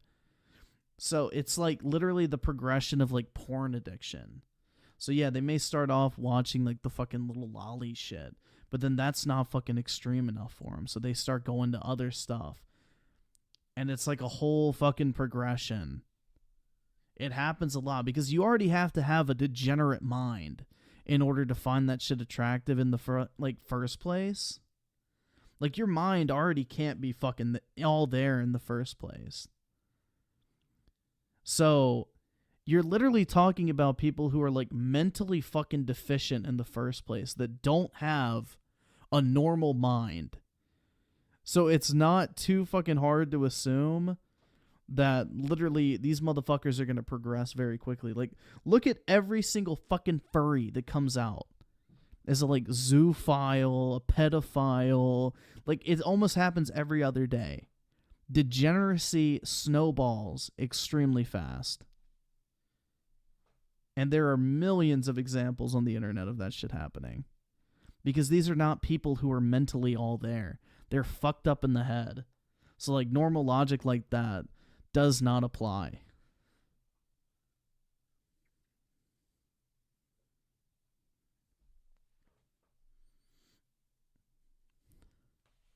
Peaches of the 2, Griffin wishes he could be held by a girl and...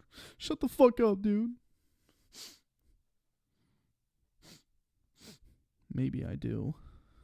Maybe I already have the tickets to Japan to go to a cafe to cry. Fuck you. And Knuckles with the 5, friendly reminder that this dude in the video is married, probably with kids. I wouldn't get that far, but... I mean, bro, look at it this way. If DSP can get fucking married, if Wings of Redemption can get married, there's hope for everyone. One day we will all find our rich gamer girl GFs, bro. That's all I'm going to say. When these anime artists set out to make their characters, they're not necessarily thinking, hooray, time to loot a kid. Instead, they draw what most of us see and appreciate, an attractive anime guy or girl, and then who happens to be a fucking 9-year-old? Damn. Fit them into a story that, to their cultural standards, isn't all that obscene. Yeah, because up to their cultural standards, looking at child porn was completely fucking legal and socially acceptable. To the point where you were granted a fucking 1-year grace period to get rid of it. 1 year. I personally think most of the cultural tension would be averted if all these characters were just relabeled as 18 or older. That's yeah, but then that doesn't fucking check that box in the sick fuck's head that's creating the story. Said with people in Hollywood freaking out about how sexy Faye Valentine was in the original Bebop, I can't help but think those same Twitter enthusiasts. Do porn addicts rape women? No, but they might consume, like, rape, like, fucking whatever. What do you call that shit? Like, you know what I'm talking about. They watch more and more extreme shit. I forget what the fucking term is.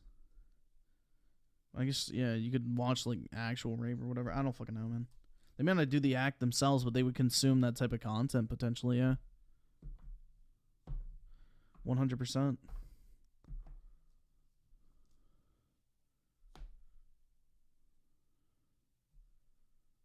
Yeah, it's evil. Like, it's disgusting. It's unfucking natural. If you're attracted to this type of shit on any level, there's something wrong in your head. Simple as that. Would find something else to take issue with. For instance, in the game Tokyo Mirage Sessions, the English localization raised all the characters' ages to 18, and yet they still censored the flying fuck out of that game. Upping the age, Yeah, because Nintendo doesn't like that type of shit. Especially in the US. didn't really seem to help anything. So yeah, while it might make some people like Moist Critical feel more comfortable to bump up their ages, I don't think that would inherently stop the outrage. We're better off just recognizing the cultural difference, and if it helps, aging the characters up in our own heads. I think it's reasonable to say that a Japanese 16-year-old is more akin to an American 18-year-old.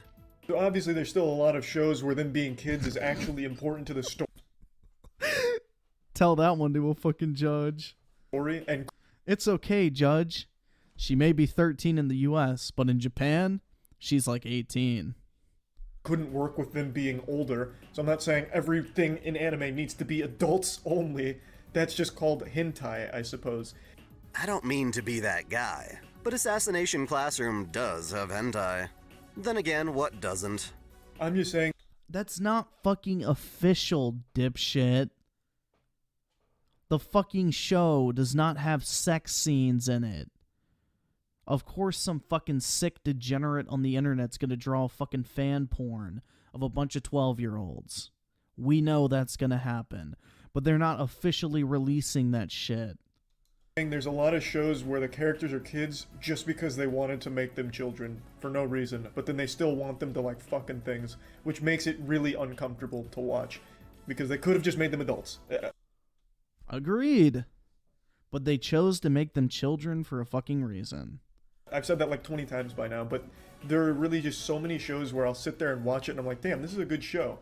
And then it's like, but why are they kids? As an American, that makes perfect sense to me. If you want to put these characters in raunchy situations, just make everyone adults. They already look like adults as far as I'm concerned, but it's important to remember that Japanese teenagers, especially those in upper middle and high school, are treated with a higher standard of maturity and agency. Oh my god. Bro, is he really fucking arguing that a fucking middle schooler is on the same level as... Oh my fuck. Dude, this is disgusting. Holy shit. Bruh. This is like EDP, dude. Oh, 12-year-olds old? No, dude, but 13 and up, hey, we good. Let me get that cupcake, baby girl. Like, what the fuck, man? We got the Wings of Redemption and EDP argument in this shit.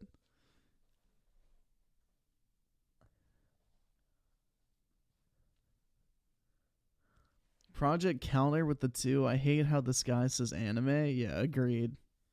Shit's weird. Mackenzie with the 2. All characters are 3,000-year-old dragon girls. That's right, man. That's right. But do not forget the wisdom of the ancients. I don't care. Well, let's just insert the number. I don't care if she's 3,000 years old. You like her because she looks like a child. You fucking pedophile. Thank you, Socrates, for such important and more relevant than ever wisdom in today's modern world. Considering sex is totally on their minds during that time, and we're biologically raring to go at that age, these depictions aren't considered all that outrageous.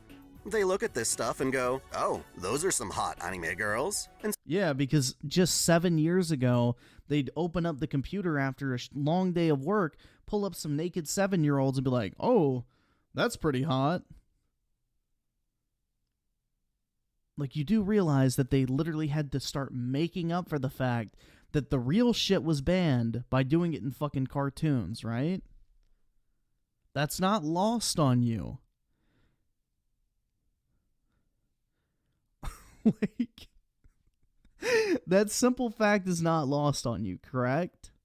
That when they had to ban the real shit, something else had to take its place. That type of fucking sick fucking urge does not go away. And so should we, because they're just cartoons. And that's just my main thing I don't like about anime. It's not like I'm over here, you know, slapping a Bible and saying we gotta ban anime because think of the kids or whatever. But it is weird. Like, it is just kind of embarrassing. True, it is embarrassing, depending on the audience, at least from a Western perspective, because tell your parents that you're attracted to a cartoon 13-year-old. See their response. I don't think they'll be very happy. That's the thing, man. There's a very basic test to see if you're a fucking degenerate or not. If you would be afraid to tell your parents what you are sexually attracted to, you might have a problem. That's all I'm going to say on that one. If you would be afraid to tell your parents what you're sexually attracted to, you have a problem. You are not normal.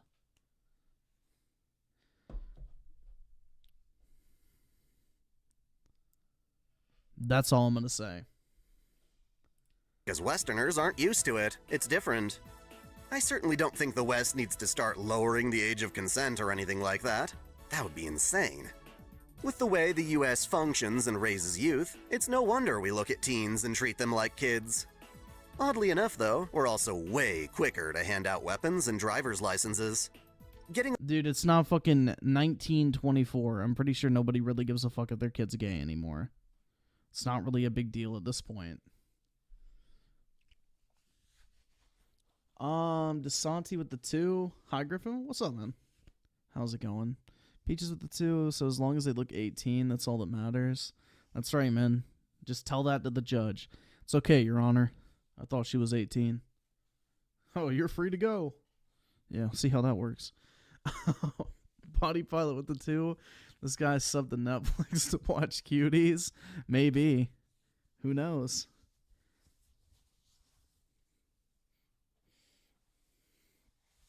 I don't fucking know, man.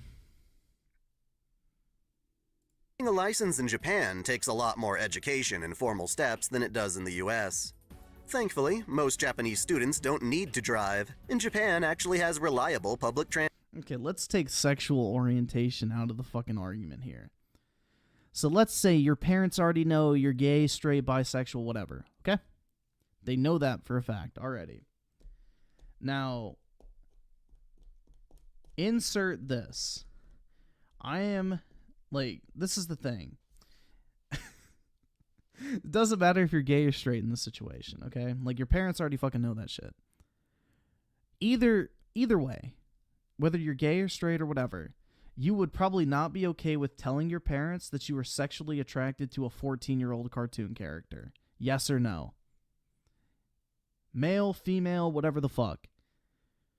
Would anyone here be okay with the fact of having to tell their parents that they literally beat their fucking meat vigorously to a fucking 14-year-old cartoon character? Yes or no?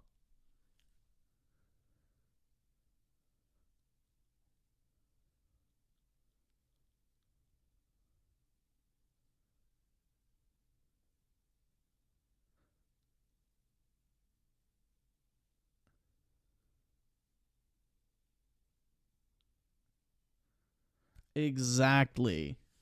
So, fucking sexual orientation doesn't matter in this particular argument. It'd be just like walking up and telling your parents that you beat off to My Little Pony or fucking furry art. You would never fucking do that shit. Because you know it's degenerate, disgusting behavior. And you wouldn't ever make it public if you didn't have to. Goro Kurikai with the 2. Don't forget, in Japan, you can buy used panties. Well, you can do that shit on OnlyFans here, so... RIP Japan, we have the corner on that market now.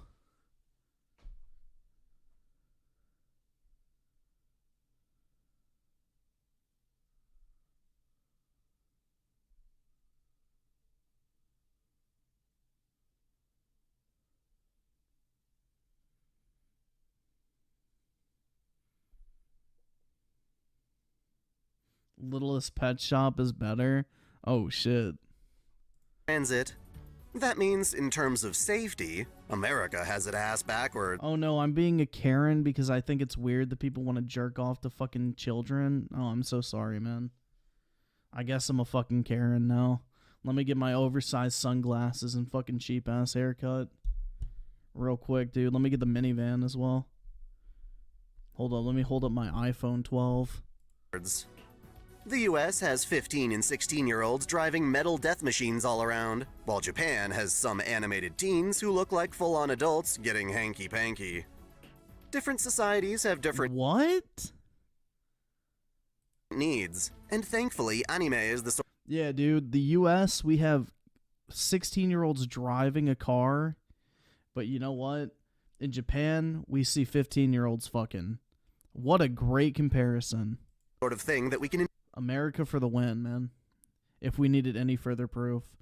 Groker guy with the 2 from vending machines. I forgot. Oh, shit. Even better, man. A nice surprise. You never know what you're going to get. How many skid marks are on it or what? Random guy with the 2 people tell me a 18 dating a 17 is being a pedo. No, that's not. No, it's not a fucking pedophile. At all. By any definition. Yeah, no. That's fucking whoever's telling you that's dumb as fuck. Enjoy in a safe space where those cultural differences can be understood in their proper context. Yeah, I just wanted to toss this out there. You know, it's not like I'm canceling my Crunchyroll subscription and I'm burning my manga and destroying my anime Blu-rays or anything like that. I'm still gonna keep watching anime. At the end of the day, I just want to offer a second opinion, or at least a more elaborate exploration of this stuff. Millions of viewers are going to be watching his video, and will take his words as gospel, but it's always important to understand things as shades of gray, and not just black or white. Lastly, he has absolutely 18 dating 17 is a gray area? No, it's not. Literally in every state, they have something called Romeo and Juliet laws, where it's like 2 to 3 years age difference is perfectly legal. Like, how the... Okay, this is what's so fucking... How is that a bad thing? So, like, it's okay if they were 16 and 17, but the second they age 1 year and they're 17 and 18, all of a sudden it's not, like, fucking acceptable? Yeah, that's dumb as fuck. No, that's not sus. A 17-year-old dating an 18-year-old is by no definition, like, a gray area, suspect, pedophilia, or anything of that nature. Like, it's literally 1 year apart. Like, there's absolutely fucking nothing wrong with that shit. That's 2 people that could be in the same fucking grade in high school. no obligation to like this stuff, and I'm glad he's pretty darn chill considering the topic. I just tend to look at the kinds of things he's taken issue with and realize that it doesn't have to be morally correct to be engaging, so long as you do what— Yeah, 18 and 15's fucking weird. Agreed.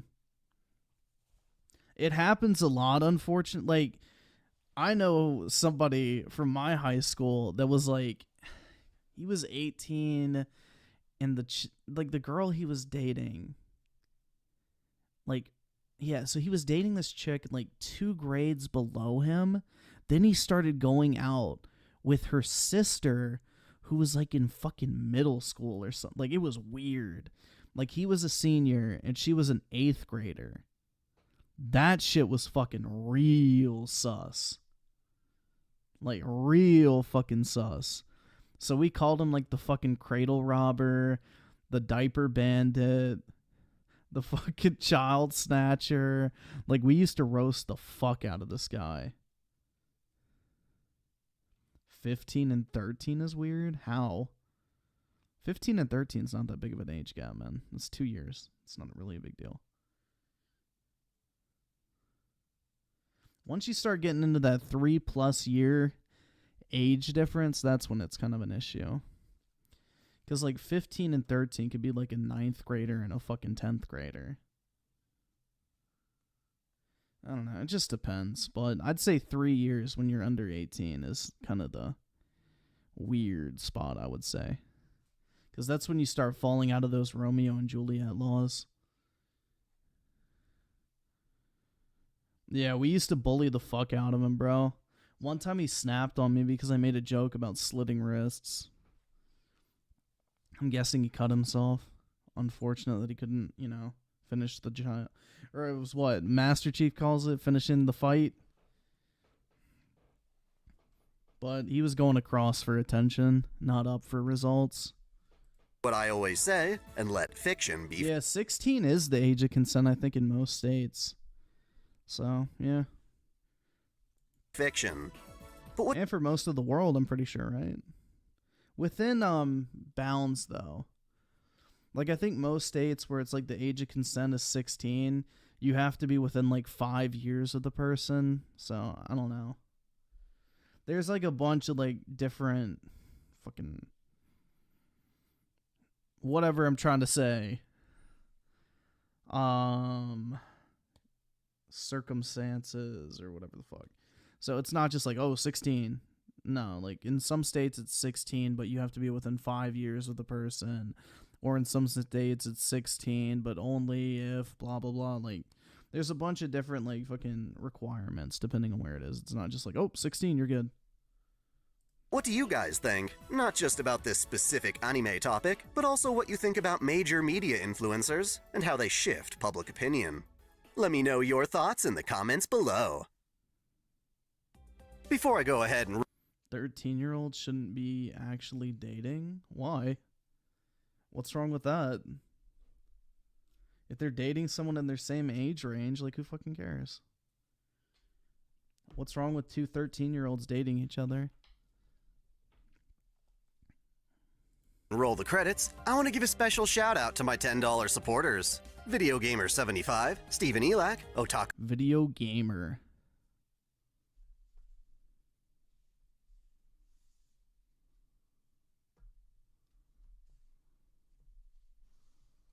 Didn't Call Me Carson have something similar?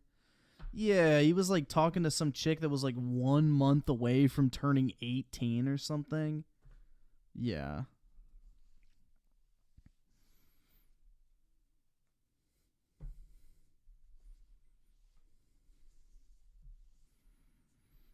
Yeah, there was like nothing there.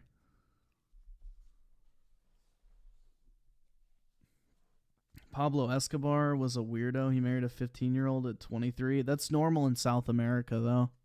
That's like one of those cultural things. It's pretty normal in a lot of those countries. Especially back then, too.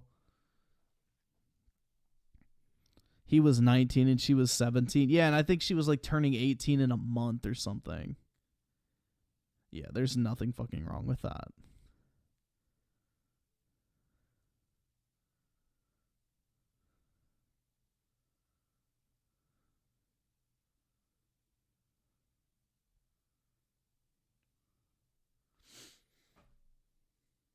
The Mexicans? Bro, Pablo Escobar was not fucking Mexican. Jesus Christ. He was Colombian.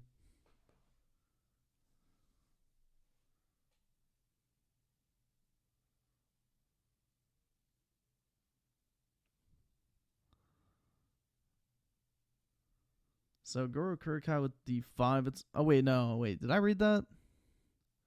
No, I did not. It's okay, officer. She looks 3, but she's actually 8 million. It's okay, she's 8, but she looks 19.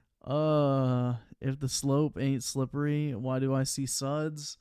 I don't know, man. It seems like somebody's dumping like a whole fucking oil slick down that motherfucker too.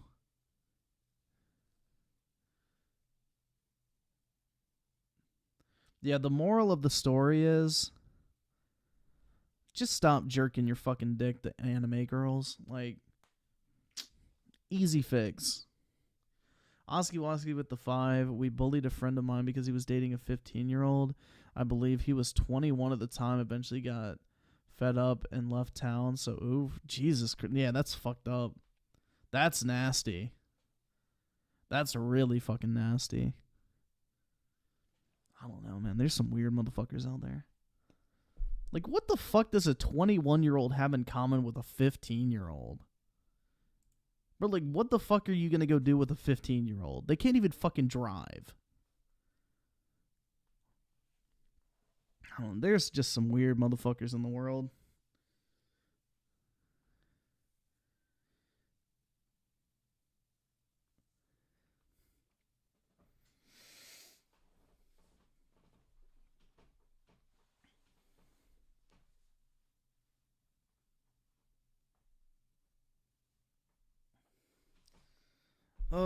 What a wonderful video, man.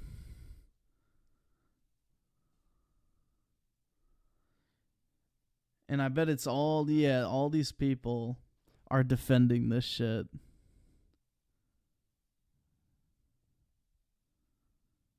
Oh my god. So let's see. Let's do something Gamers say Elden Ring is broken on PC. Angry reviews on Steam. Every single game that's released these days has some sort of controversy about it. Either was I touched as a child? Yeah. I was. But I don't want to talk. No, I'm just kidding. Fuck no. My mom didn't let a bunch of fucking pedos around me, thankfully, so yeah, no, I avoided that one. People are offended by the story, or they think the difficulty is too hard. But a lot of times, I'm very interested in the complaints of gamers, because a lot of times, what the masses think about a particular project, a lot of times it shines lights on things I didn't notice. Now, I have already reviewed Elden Ring, and to be honest, I completely loved it. I've been playing it about 12 hours every single day for the last couple days, and I can't seem to get enough. It's just so gorgeous and creepy. DSP died 54 times in his first playthrough. Wait, he's already finished it? Shit, man. DSP's a pro Souls player, what the fuck? And brutal at times. I've already done a review of it, which shockingly is up to like 80,000 views in the first couple hours. Thanks for all the support. Griff, you're kind of back and forth, aren't standing by what you said. Like, the 15 marry 30 thing is very hypocritical. What the fuck are you talking about, dude? What? When the fuck did I say a 15-year-old should marry a 30-year-old? What the fuck are you talking about? Support on that. But today, we're going to be talking about the negative. My dude, I have no fucking idea what you're talking about. Aspect, which apparently is the fact that it's having some very serious problems on the PlayStation 5, and it seems to be almost broken on some people's PCs. What if gamers stream? The thing about Griff is he would be fine if it was a 15-year-old boy having sex with a 20-year-old woman. Yeah, if I was the boy, sure. But on like a general rule, no. I think that'd be weird. But if I was the dude, I'd be fine with it. Griff said, no, we were talking about Pablo Escobar. I never said I was okay with that shit. I just said it was normal in those countries. That shit happens all the time. When the fuck did I say I'm okay with it, dipshit? Learn to fucking listen. Cast guy here. Now, I feel like part of the conversation around this is people sort of just kind of marveling at apparently it's one of the best reviewed games in modern history. Whenever you just release an article like this, whenever something gets such an amazing Metacritic, people are going to start to find every single problem with it. And the problems with this are very strange. You see, already people are doing technical analysis. What if she was ugly? Then it'd be a no-go, bro. Then we wouldn't be having sex. Simple as that, man. Of the different versions of Elden Ring. Now, this is with the day one patch. This is not some pre-release build of it. Now, Comparing it to the PS5 to the Xbox Series X, it does seem like the Xbox Series X version is slightly smoother. That's what I've been playing on, and to be honest, I've been having almost no problems. I have a little bit of frame dips. I'd say every 4 or 5 hours I'll have some choppy frame rate for about 5 seconds. Like, for the most part, the game for me has been an absolute dream. But here's the That's right, man. I got all the lolicons real fucking upset. strange part that I feel like started to spark people's attention. If you have a choice to play this on the PlayStation 4 or the PlayStation 5, the PS4 version No, it's weird for a 23-year-old woman if she's attracted to a 15-year-old. Like, even if she's pretty. Well, yeah, obviously. But I'm just saying, if I was the 15-year-old, bro, I wouldn't mind. That's the only thing I was saying. Like, bro, I think we were talking about, like, the hot teachers or whatever that have sex with their students. And, like, they're like, I don't know. Like, we were talking about that one night, and I'd be like, damn, man, where the fuck were these teachers when I was in school or some shit like that? That's how that shit started. But, yeah. I'm just saying, when I was 15, if, like, a hot 20-something-year-old teacher wanted to clap, then, yeah, I'd be down. Like, I wouldn't be complaining. Is it weird? Yeah. But personally, I wouldn't give a fuck. That's all I'm saying. actually has a more stable frame rate. The PS4 version running on backwards compatibility is a better version than the straight up PlayStation 5 Dude, what the fuck is up with all these spams tonight? Jesus. I may have to put it in slow mode version. For like Now, 5 seconds. for a lot or of something. reasons, this is incredibly Typically, that keeps the bots away. weird, but I wanted to start to try and investigate because honestly, I'm not sure I've ever Jeez. heard of a circumstance where the older version runs better. And then people started to tell me that the game straight up is not working for certain Yeah, like how many? We've had quite a few. If it keeps up, I'll stick it in slow mode for like 5 seconds. That typically gets rid of them. gamers on PC. So I went over here and I actually noticed that surprisingly, it's being downvote bombed to a pretty heavy degree. Now, The famous Stacy's Mom song was about some horny teenage boy falling in love with his girlfriend's mother. Yup. Maybe that's what would influence my answer back then. Dude, that was like the shit. I remember that. Yeah. That was like the dream scenario, bro. Back in the day. Uh-huh. Dude, that song is so fucking nostalgic.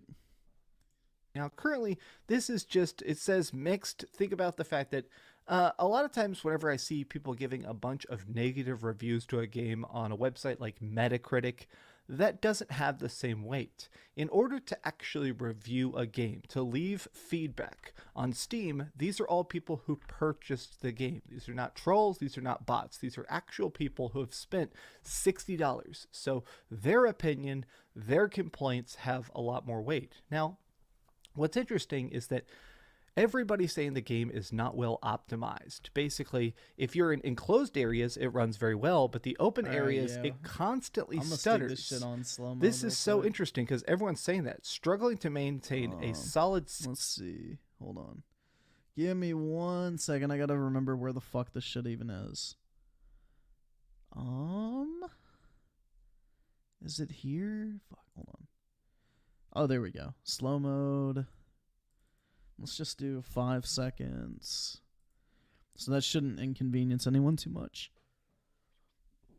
Oh, fuck. It just got rid of my super chat feed. Boop. Alright, well, apologies for anyone that sent something before Knuckles. YouTube just decided that I no longer should need to read that. And the only thing left is this one. So, sorry about that. That is literally the only super chat that is appearing now. So, apologies. Because for some fucking reason, YouTube thinks I don't want to see all of my previous super chats.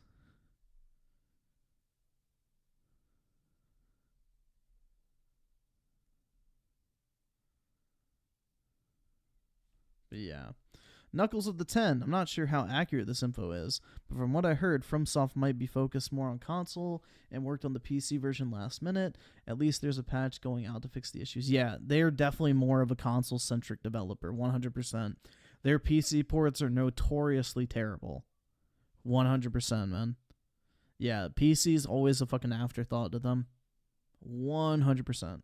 60 FPS, even at 1080p on a 3080, massive stuttering, and drops to the mid-20s. The game crashed 4 times within 2 hours. On top of that, the anti-cheat prevents any unofficial mods or fixes.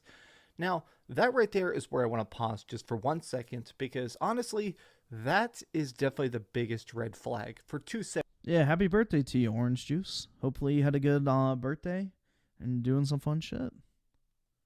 But yeah, happy birthday to you, man. Separate reasons.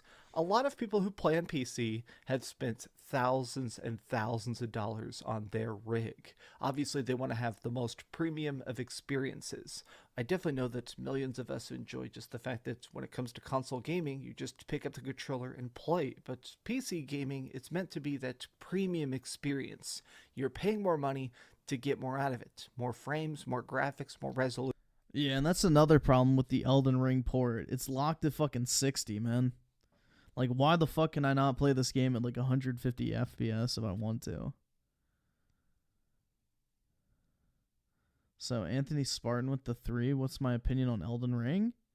I think it's pretty, like, honestly, I like the gameplay a lot. It feels just like Dark Souls, a little bit more polished, I would say.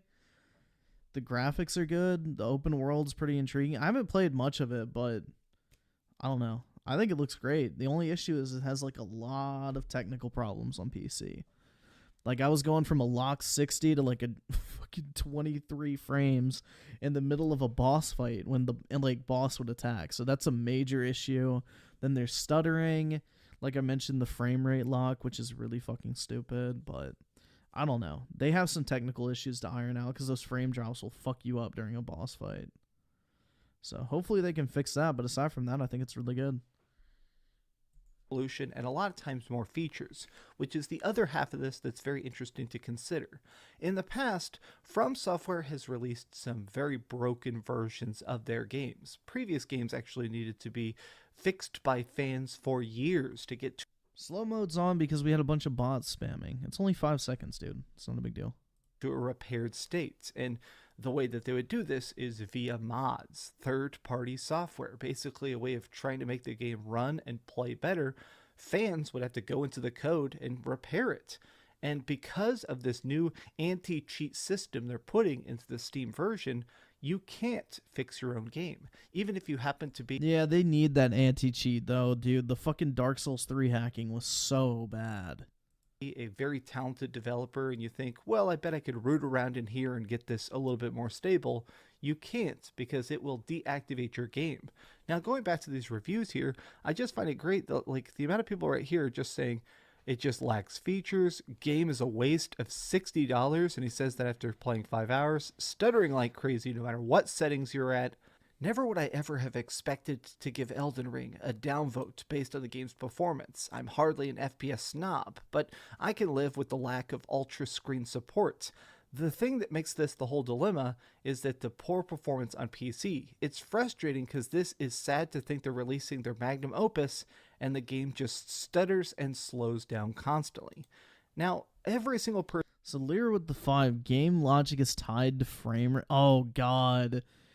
Yo, so it's like Fallout 76, where the higher, what was it? The higher frame rate made it so you moved faster in the game, or some weird shit like that. Yeah, no, that makes sense then. Yeah, that's why it's locked. It's a very lazy way of programming that's very prevalent in Japanese games. Really dumb. Yeah, that sounds really fucking stupid. But I think that was a thing in Fallout 76, I believe. It was either that or the FOV slider. I forgot which one it was. But one of them, it was like, you couldn't adjust it at first. Because you would literally, like, zoom across the fucking map if you could turn it up. Because it would affect in-game movement speed. Shit's fucking crazy. I don't know.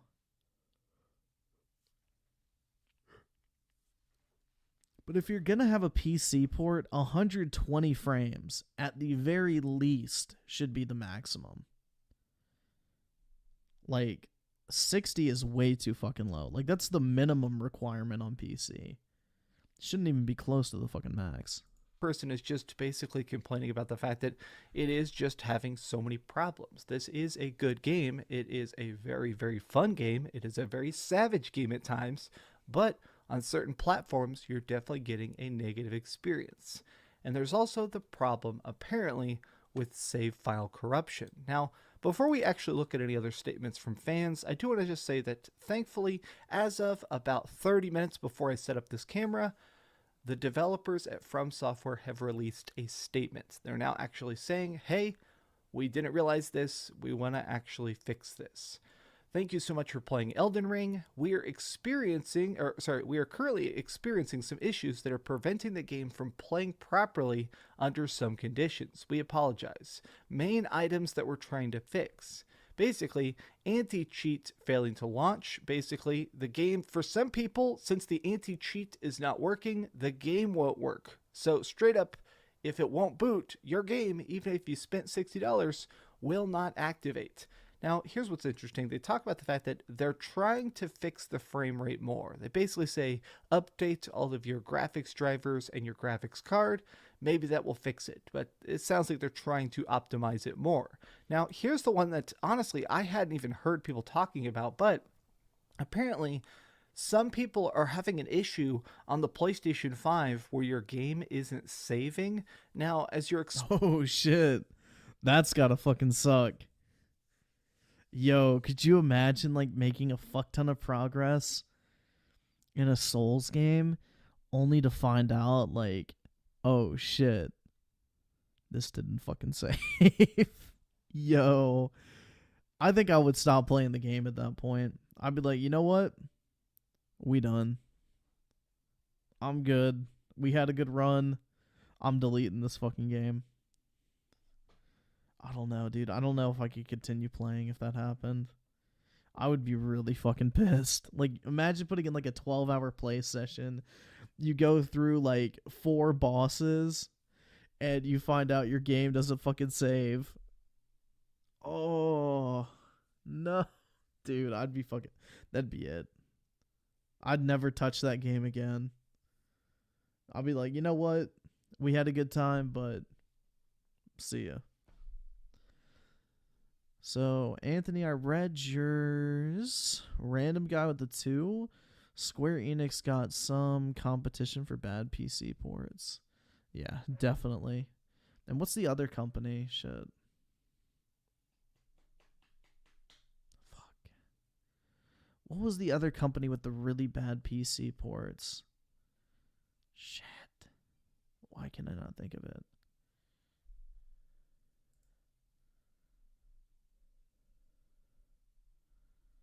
Is it in here? Fuck, dude. I can't think of what it was. Really bad PC ports.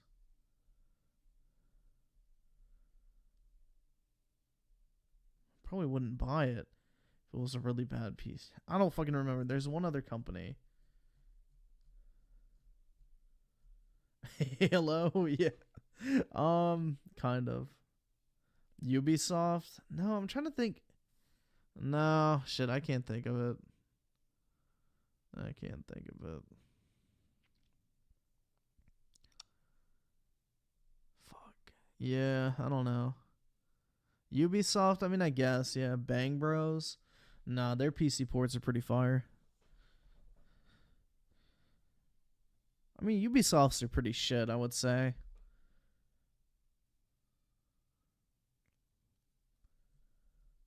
I would say Activision's PC ports. Yeah, I would say Activision, to be honest. Like, for instance, if you buy Prototype 1 and 2 on Steam, you literally can't fucking play them. Like, if you go here, you get a Prototype 2. Yo, what the fuck? Has this changed? Not functional on Windows 10 and 11. It's a fun game, but you probably shouldn't buy it. At this point, it's not maintained anymore. You can't get past the initial loading screens. Doesn't start on Windows 10. I think it's great. Yeah, so this game literally does not play on Windows 10, and Activision is like selling this shit. Theirs are really bad. Like, look at the old Call of Duty games, for example. Like, they used to port them to PC like this, to where you had to like install each portion of the game individually. And you had to start each version like individually. So you couldn't play campaign, go back to the main menu, and then play multiplayer. You had to close out of the fucking campaign, boot up multiplayer. Then if you wanted to play zombies, close out of the multiplayer, boot up zombie. Like, it was so fucking stupid. I'd say Activision has really shit PC ports. Now, they've gotten better with the, I guess, Blizzard launcher, but yeah. Activision definitely had some pretty shit PC ports for a very, very long time.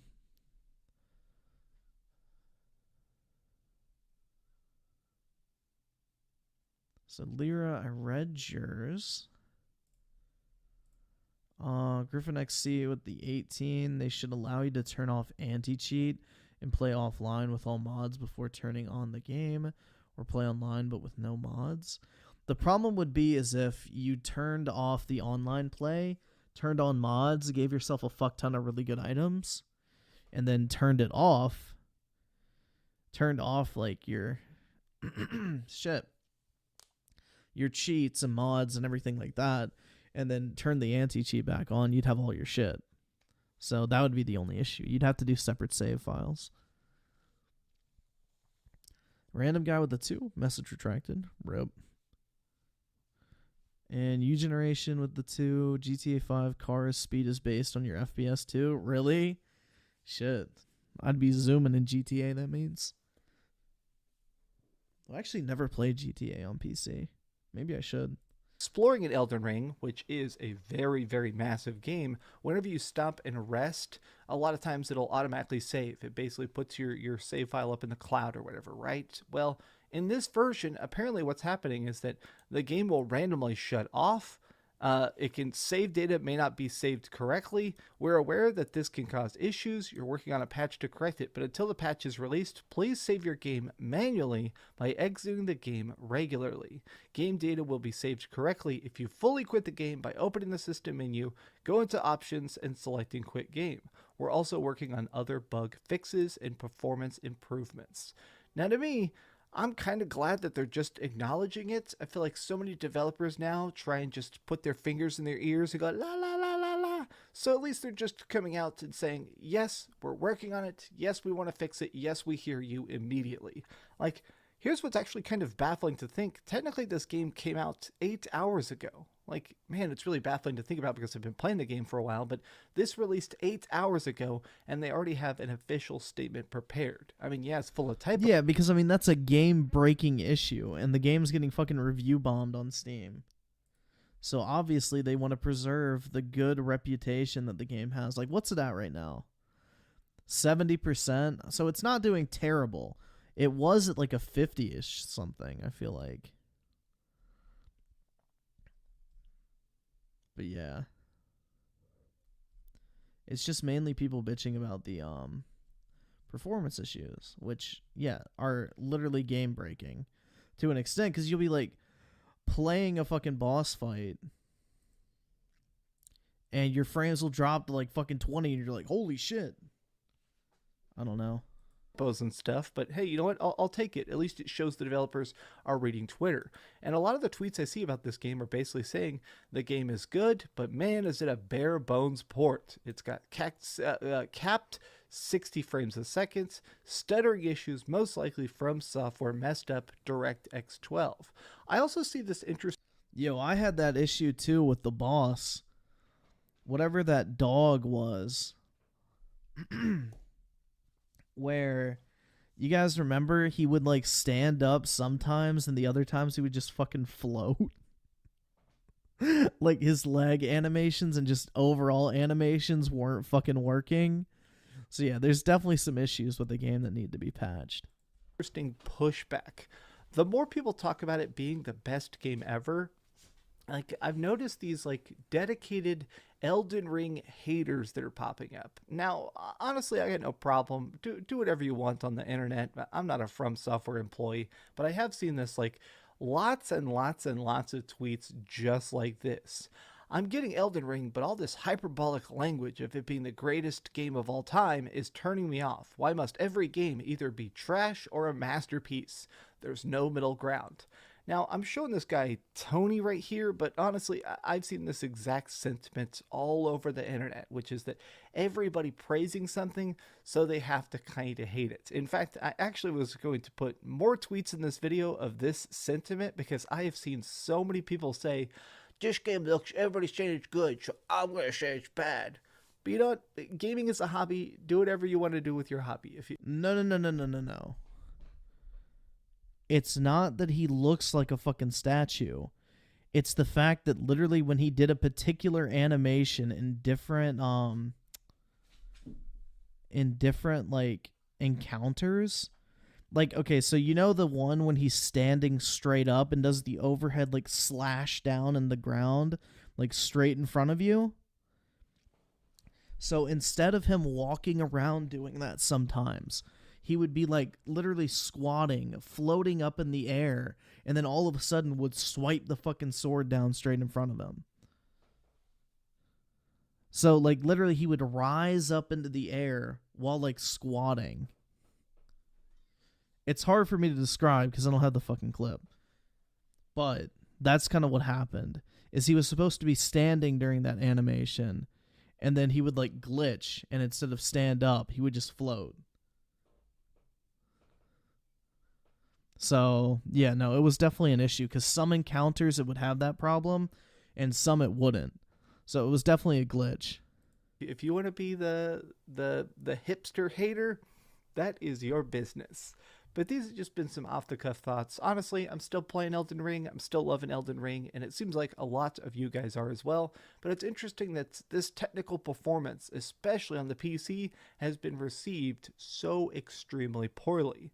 Thank you so much for watching, gamers. If you enjoyed this video, please give it a giant thumbs up, share with your friends, and subscribe if you haven't already. But do me the biggest favor of all, and keep dreaming.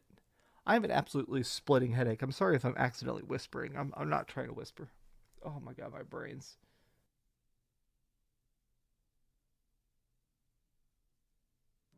Thanks so much for watching that video. If you want to see something else, you can always click this link to see what I put up last, or, you know, subscribe and see what's coming up next. Also, I promise that whatever I do, it'll... Bro, what the fuck is that? That's gross looking. My brutally honest review.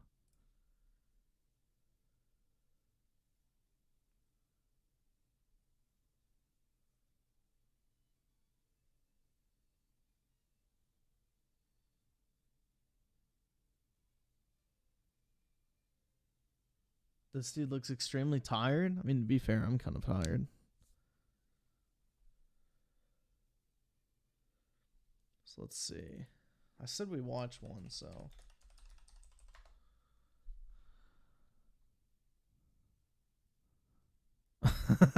Calling his viewers pussies? Oh, God. Alright, let me skip the intro. The whole thing's scrapped out. Look at this. Give me a second. For some reason, the cap... But yeah, it was kind of funny, though. Like, I was having trouble beating that boss, and, like, literally the second I end the stream, I'm like, fuck it, man, I'm gonna try one more time. I beat him. So, I guess I was just feeling a little bit of performance anxiety having an audience, but yeah. I clapped that fucking gargoyle dog cat looking motherfucker's ass. And he is dead now. Capture device is not working, so I might have to unplug and replug it in to get it to work. I don't know what happened here. I'm gonna have to unplug and replug the whole thing. I don't know why, but the capture device doesn't seem to be working. Well, the capture device stopped working, but sadly I might have to close and open OBS. I don't know what else to do because OBS is, you know, usually won't allow you to add a new device while it's streaming or capturing or running. So I have to... Does it? Yeah, it does. I can literally add one right now. The fuck is he talking about? I just tried it. Turn off the stream, fuck with it for a few minutes, try to get it to work, and then turn it back on. Alright? Give me a minute. The stream's gonna Where's go down. the proof at? Yo, alright. Y'all want to call me a liar? Okay.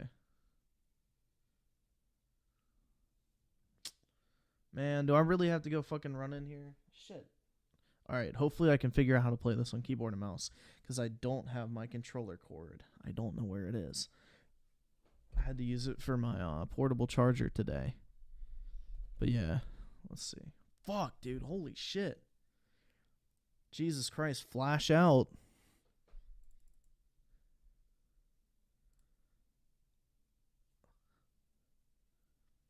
Alright, let's see if I can navigate this game with keyboard and mouse, dude. Prove it, scrub. Alright, well, if bosses don't respawn, then the room should be empty. I went to fight him 30... Check my playtime, dipshit. How much playtime do I have? 42 minutes. Compare that playtime to the amount of time I played it on stream. There you go. 42 fucking minutes. Yeah. Fuck all with that. I bet you played it 30 more times. Bro, I only played this shit for 42 minutes. Thank you very much, sir. I got the receipts.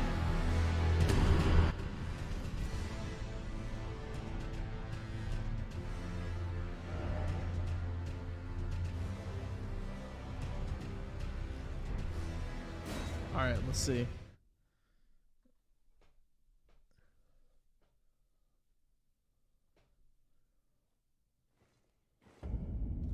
Alright.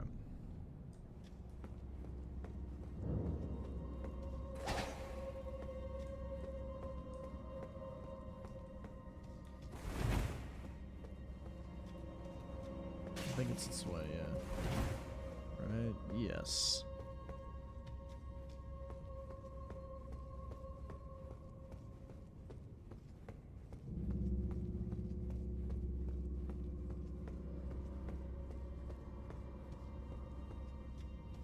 Thank you very much.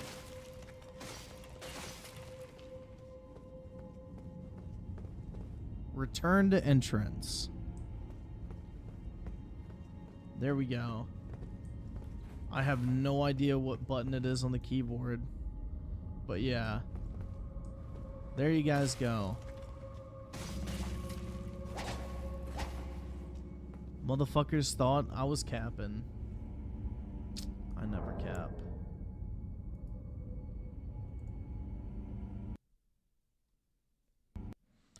I'm just sorry that you guys think I would lie to you. Like, what the fuck? Down, I'll mess with it, and then I'll fucking come back. Alright. Turbo Pascal, you don't know what you're talking about.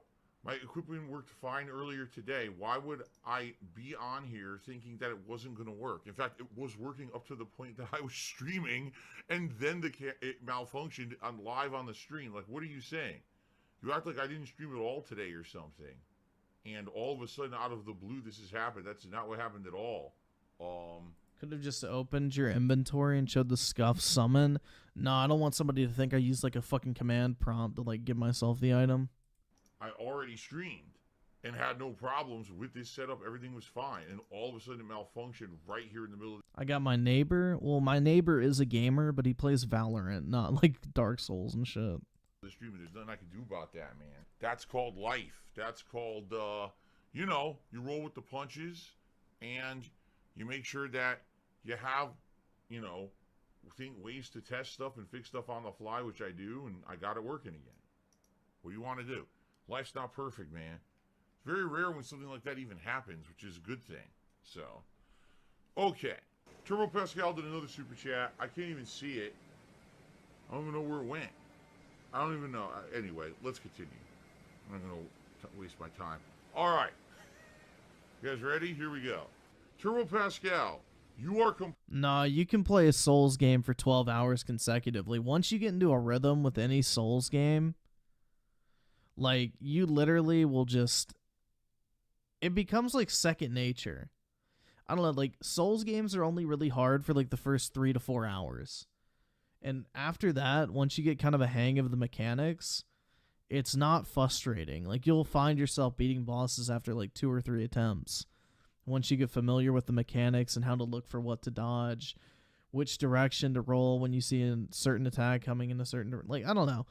You start to feel that shit. And then you start really vibing with it. You start flying through it, and time passes very quickly. Once you get a hang of the mechanics of a Souls game, they're not really hard.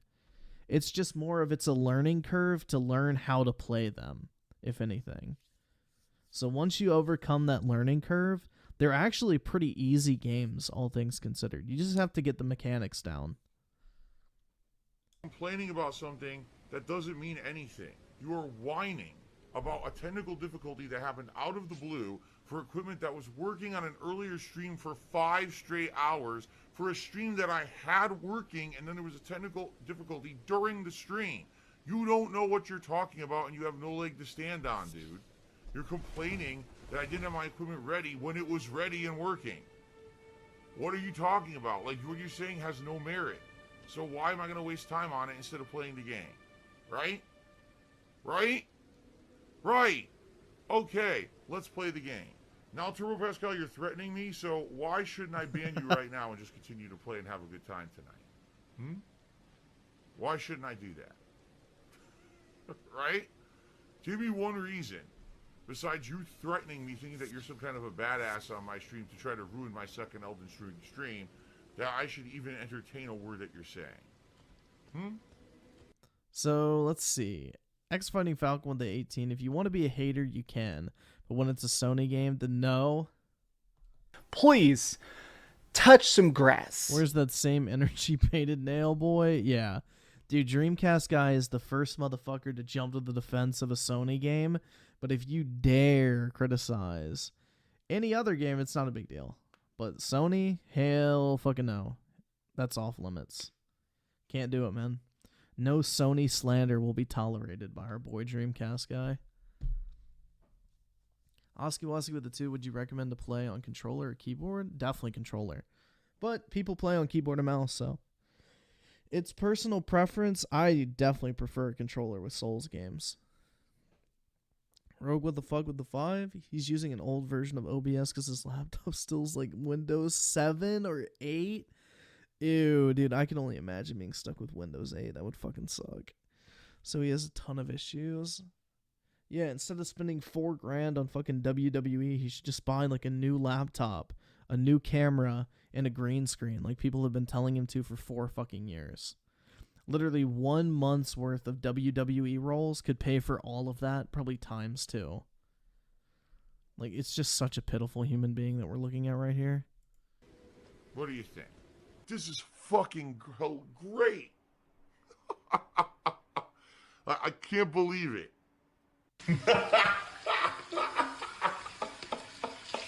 All right, gamer Stevie J has to me a whopping $25. Thank you to Money Creature. You know, I have a horse. I do have a horse. That's a good point, huh? I could be using the horse, but I'm pretty stupid. How much you want to bet the horse? Just like steamroll these guys. Sagura X Sosuke to me $1.50. So looking forward to it. This is how you don't play. I'm a terrible streamer, but a wonderful dress-me-up clown. There you go. Who knew? I'll be such a very well-known and popular dress-me-up clown. And fills the lol cow of the gaming community. Darkside filled the lol cow. Lol cow. Alright, well, thank you, Sagura X Sosuke, for the insulting message and the tip. Just a little bit of advice. Next time, don't pay me to insult me, because as you see, I don't care, but I like your money. So thanks for that, stupid. Oh, you're after me. Shit. Oh! And that's exactly what I said I didn't want to happen, and it happened. That's literally what I said I didn't want to happen. And he trapped me in the corner, and I died. I got stuck. There? Oh, man. I got stuck on a stupid log. I got stuck on a log. God damn it. Of all things. Come on. A log? Really? Alright. The flame effects are outstanding. Oh, I wanted to see if I could jump over the fire. You probably can if you time it right. It's so different from Dark Souls gameplay. It's so action-based. You can clip the wing and then you can't fly. That would be pretty neat. I went the wrong way. When he does the aerial flyer, he does to the left, and I went right into it. I should have went the other direction. I'm such a goddamn Scrub! I suck! I'm a scrub!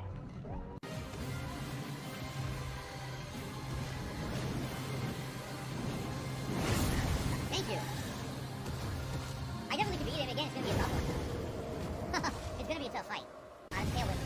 Yeah, I don't know, like, isn't this game, like, really weird with how the bosses are?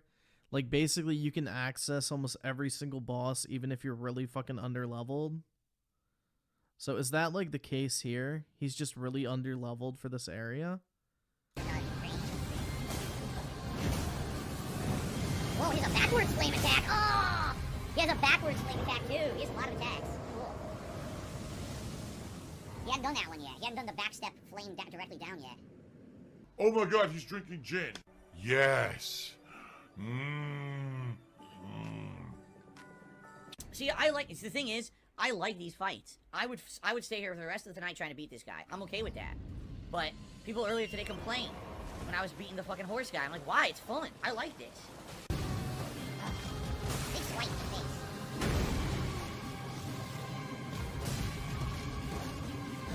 Yep, it's not bad. If you get under the head, you can hit it a decent amount. I think the key is to get him down as much health as possible while you're on the horse. If you lose the horse, then just stay under the head and wail on it. As you can see, I'm getting him down to 50% already. So.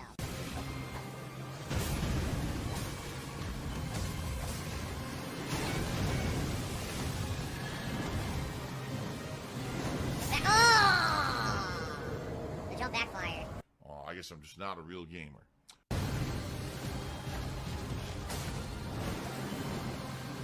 All bosses are optional, really? But I'm guessing you need to do them in order to get good shit, right? Remember, guys, we have a brand new hat, a silly, real-life Sir Dumas hat to wear if we get $100 in tips. It would be great if we could get that support tonight. We did get a lot of good support on the earlier stream. It would be great to do it again tonight, but give me a minute. I'll be right back. I'm just not making any money tonight.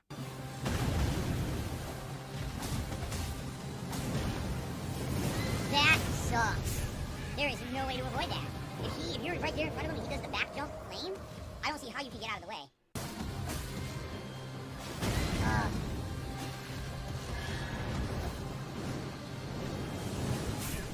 without the horse, you're fucked.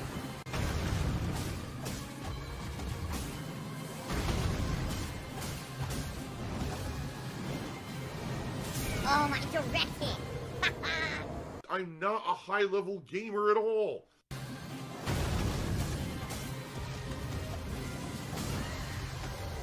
He fell. I can't move. I'm stuck. I couldn't move. Look, I can't move. Are you kidding me? So you can stagger him and hit him enough, but I couldn't get around to him. The game wouldn't let me get to his head, even though he was wide open. All right, now I know you can do that. That was bullshit. That probably would have been a death kill. A death kill, a death strike, or a death blow to do giant damage. But the game got me stuck in his fucking legs and I couldn't get out. I couldn't even go around to get to his head. That was incredibly stupid. Get under him so the tail would miss and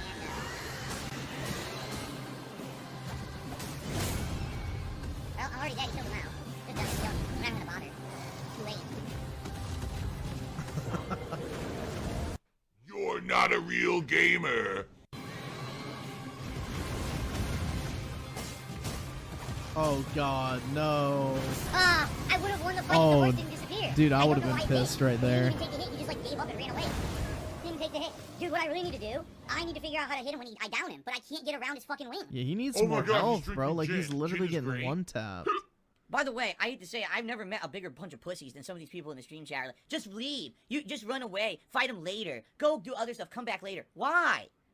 Have you ever played a From Software game before? Have you ever played Soulsborne? This is the fun of the game. You throw yourself at it, you learn the patterns, you get better, and then you overcome. That's the fun of the game. Why would I run away like a pussy till I'm over-leveled by fighting other things and then come back and steamroll it? This is fun to me. I'm having a lot of fun right now. People who say that, you're a pussy. My god, you don't understand how to play these fucking games. This is the joy of it, is to learn and get better and get better and get better and then overcome what you're fighting. Not go fucking over-level like a bitch, like a fucking wimp. Holy shit. Taste on your lips, I wanna know. I'm toxic, I'm slipping under. What the I know fuck? that you're toxic.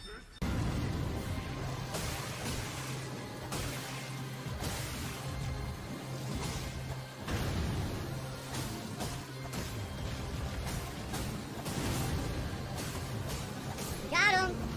see what I'm talking about? Why would I run? Fun. That shit was fun. A dragon's heart. A new draconic power is available at the Cathedral of Dragon Communion. Where the fuck is that? But I did it. Why would I run like a bitch? Come back later? Fuck that. Beat him now. Fuck that stupid dragon bitch. Kill his ass now. We need people who man up on the internet. We do. Man the fuck up. Play the game, man. Play the fucking game. Don't run. Oh, Come on, run. man. That dragon's tough. That's definitely how stuff gets done in life. To run away from all those difficult challenges and problems, right? No. You go head on. You smash your fucking head against it a million times until finally either your head explodes into a million gory pieces or it dies. There you go. That's how you play these games. I really, by the end of the night, would like to wear the hat. We got about a half an hour left on the stream, roughly, okay? The hardcore begging season. Oh no. Killer rats. They're back. And they look exactly the same. They didn't even try to change the look of the rats. Bro, no! those Oh, fucking shit! rats in The Dark miner! Souls 1 can fuck off, dude. You son of a bitch. He's like, you attacked my pet rat, you piece of shit. You Dude, those fucking rats in Dark Souls 1 still give me fucking PTSD. fucking suck my ass, bitch. He's like, you try to sneak behind me and kill my rats? I got fucked up. Oh my god, he's drinking Kiss. And also, last chance to support. It really would be great if we get more support tonight. Support tonight's been pretty good with super chats. Tips have been up. But anyway, last chance to support the stream if you would like. Please, I would appreciate some tips tonight, but anything is appreciated. Oh, you're right, I want a good save point to end the stream so I don't lose this progress, but it looks like I'm losing my progress. Right? I don't see. Oh, there it is. There's the other item. Right here.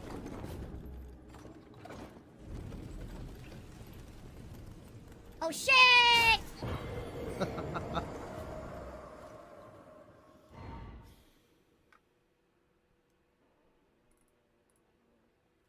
Yep, look.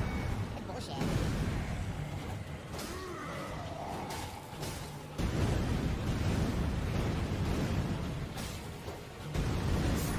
Wow. He takes monstrous damage, but all of his dumb fuck attacks have area of effect. So even if you roll, you get hit anyway. He's got something inside of his chest. Did you see that? I'm the worst gamer on the planet. He's not hard. He just can't hit him. He's standing directly in front of me, and I'm with him. Oh, I got a roar medallion. Oh, a roar medallion. Okay. Thank you guys for all your support today. Views were great. Likes were great. Support in general was good. This stream was a little bit slower side, but earlier today the stream was outstanding. So thank you guys so much. I hope that you enjoyed it. I will be back with more soon. Let's bust out our mobile phones and let's get ready to play mobile games. There's still this back here. And it's still in the back. Dude, those rats in Dark Souls 1.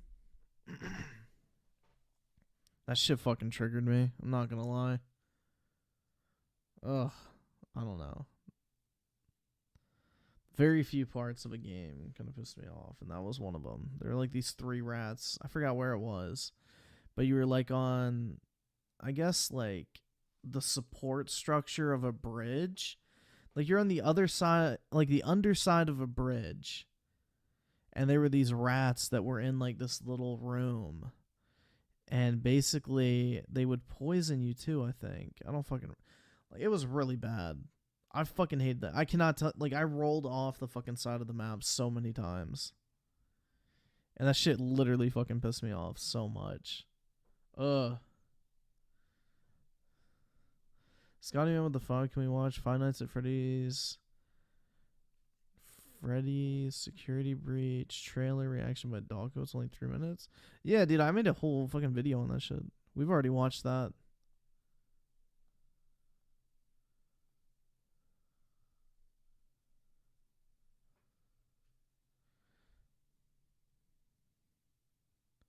Fire link to sewers? Yeah, maybe. You said 3 rats, and I mean, dude, I fucking hated that part so much. Oh. Yeah, dude, that shit triggered me so much.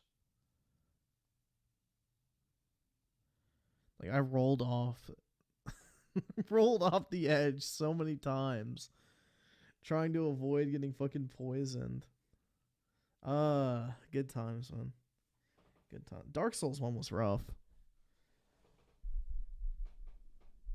Dark Souls 1 had a lot of shit like that. That's just like, why?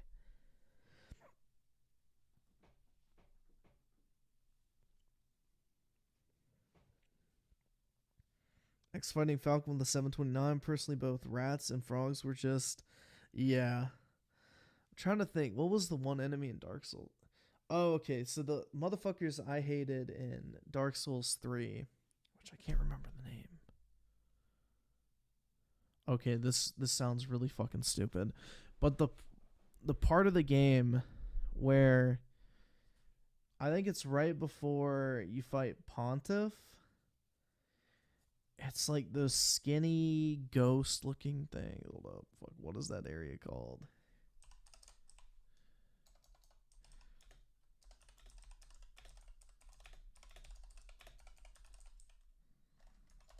What is that shit called? Yeah, Irithil. That area. Irithil. Like the little fucking like mini dancer motherfuckers. I forget what they're called. But yeah, those motherfuckers in Dark Souls 3, they pissed me off.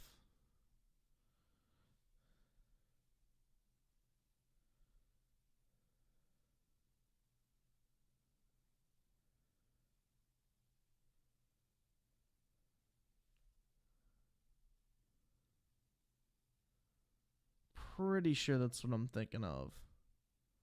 That's the area?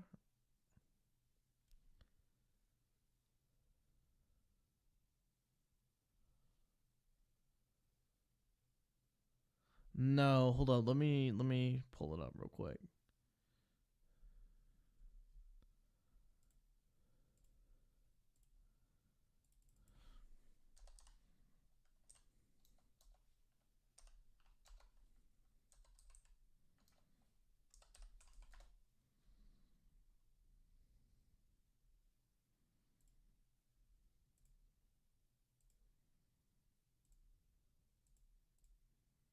These things. I think I found it. Fuck. Where'd it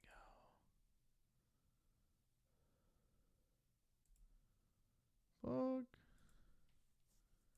There we go. So 11:35. This shit. These fuckers. What is happening, guys? Cowboy here, and we are back. And this is with a real Dark Souls 3. Don't know if I have the requirement. Look at that. These How's that things. for an illusion? An entire staircase appears.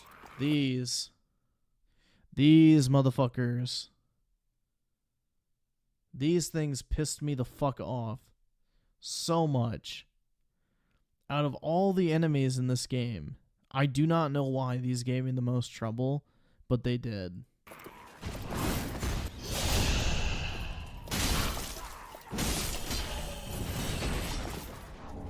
Grab the large titanite. Real fast, just to show you that sword that she was using. Dude, I got this area in this, like, those are the Pontiff Knights? Okay, yeah. I don't know what the fuck they're called. But this area almost made me fucking quit the game. I'm not gonna lie. But then what's funny is I, like, one-tapped, like, I literally, alright, well, not one-tap, but on my first attempt, I beat Pontiff. Like, I went in there on accident. I was like, oh, fuck. Because I didn't have any Estus. The only thing I had is I was like, I had my humanity restored. Or I was embered, whatever the fuck you want to call it. But anyway, that was the only thing I had. I had 0 Estus, and I literally fucking beat Pontiff first try. I was so fucking hyped, dude. I was so fucking hyped. I just fucking rolled against him the entire time. I literally the only thing I did, I didn't parry, didn't block or anything. Just literally would roll into him every single time he would attack. And I've beat him on my first try. Barely took any damage. Shit was way too easy. Because I remember one of my friends was like hyping me up for that. He's like, bro, you're going to get your fucking ass beat. You're going to get, like, Pontiff is the hardest boss in the game. And it's like, nope. I literally just rolled into him the entire time and just fucking beat him first try. Easy. Easiest boss in the game. For me, at least. Show proof? Bro, I would have had to record that shit on a PlayStation 4. Which, yeah, no.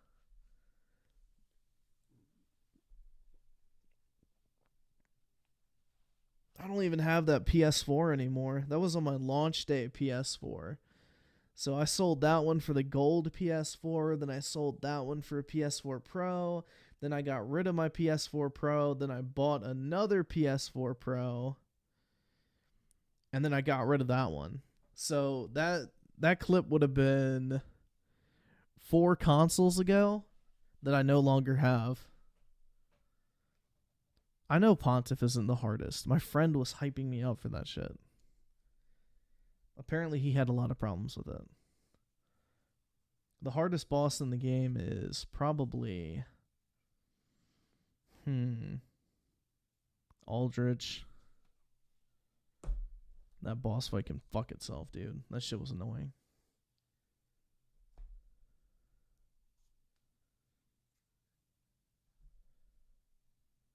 The PS4 version? Yeah, this is back in the day when I was balling out on the fucking console, man.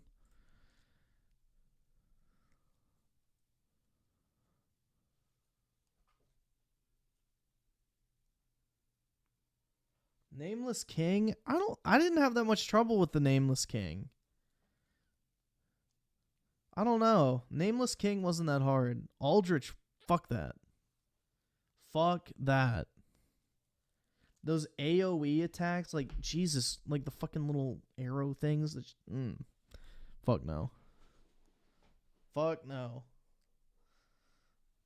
Aldrich can fuck himself, bro. That's like one of the few that I really had a hard time with. Scotty Man with the 9 months at tier 1. It's a new video thing. Yeah, it's alright. I mean, we already kind of watched one of those, so can't imagine it's too different. And Knuckles of the Five, I'm gonna just say it now. The dogs of Dark Souls just oof. And Bloodborne, bro. Like, you'll be like attacking some enemy and then all of a sudden a dog will just come up and like fucking kill you. And literally ruin your entire day. I don't know. Alright, so this is the other video somebody recommended.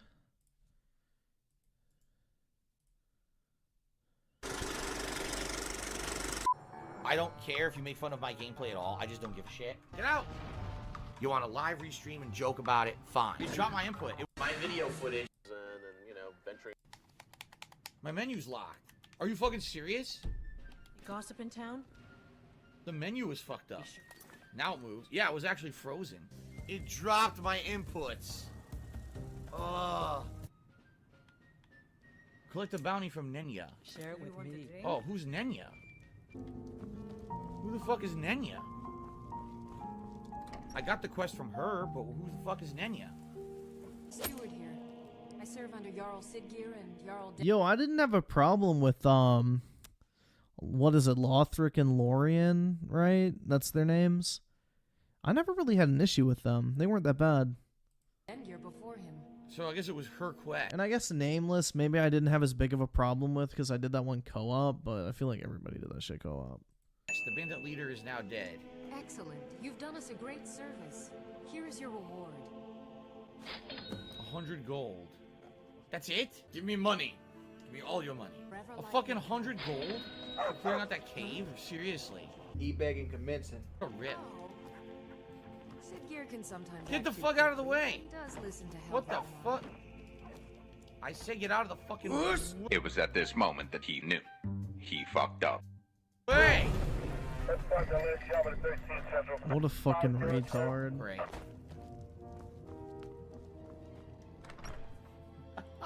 What kind of weapons you running, Griff? Wait, what do you mean? Like in Dark Souls 3? I used the, what is it? Fume Greatsword? Yeah, I used the, I think it's called the Fume. It's the big ass one I just showed you guys in that clip. I think it's the Fume Greatsword if I remember correctly. But yeah, that's the sword I used. And then also I played with just the regular fucking little swords you get at the beginning. I did like a basic fucking sword and shield playthrough as well. But I haven't really used too many crazy weapons in Souls games. Oh, no! Oh.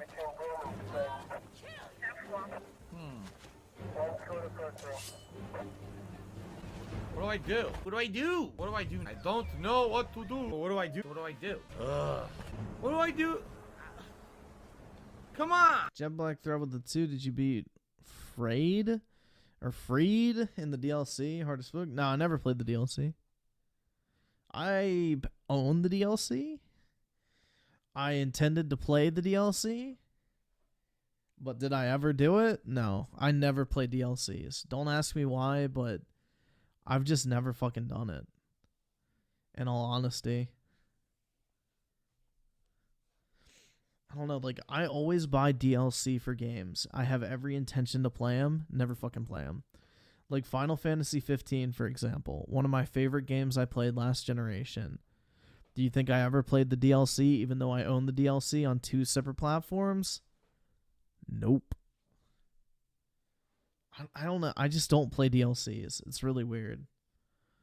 But, yeah, I probably should at some point. Scotty Man with the 2, do you think they should do a Bloodborne remaster? Abso-fucking-lutely. 100%. Put that game in anything higher than 20 FPS, please. How do I stop this? I don't want to fight them. We don't take kindly to pandering. I wonder what you do to stop me from attacking me. There's got to be a way, right? I did nothing wrong and I did everything correct. I did nothing wrong. I did everything correct. No. And it's all the more frustrating because he did nothing wrong. This sucks. There's got to be a way to stop them. Pay the bounty. Sheathe your weapon. My weapon's not out.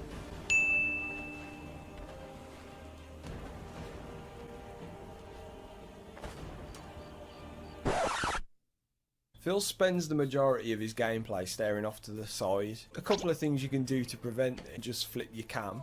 I come to save the day. Old Ken is on his way. Make fun of my gameplay all you want. Tunnel snakes rule. Now we're at look. Yeah, I don't really know if I want to keep watching this. So what is this boss called? Hold on, I want to look this up.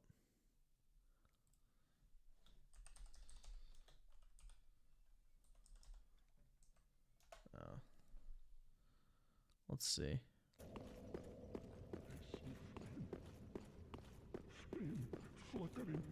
12 minutes. Damn. Not enough blood yet, Shade.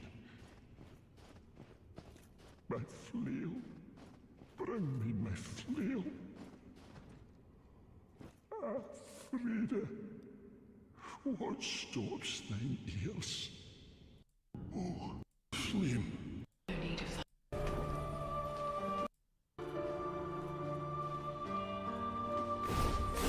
Got a nice soundtrack on this one at least.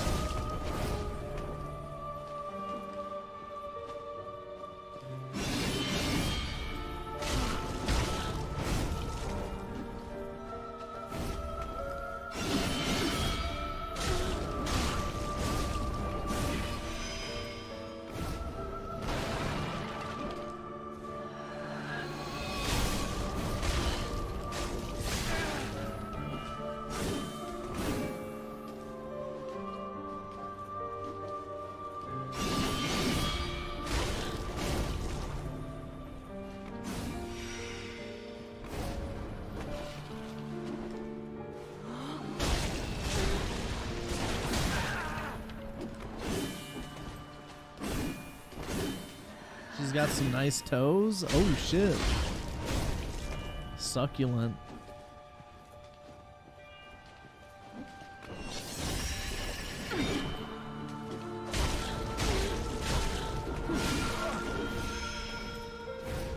Slurp, slurp. Get the chug jug. Had to do it to him. Damn. Damn, bro, she's gonna fine.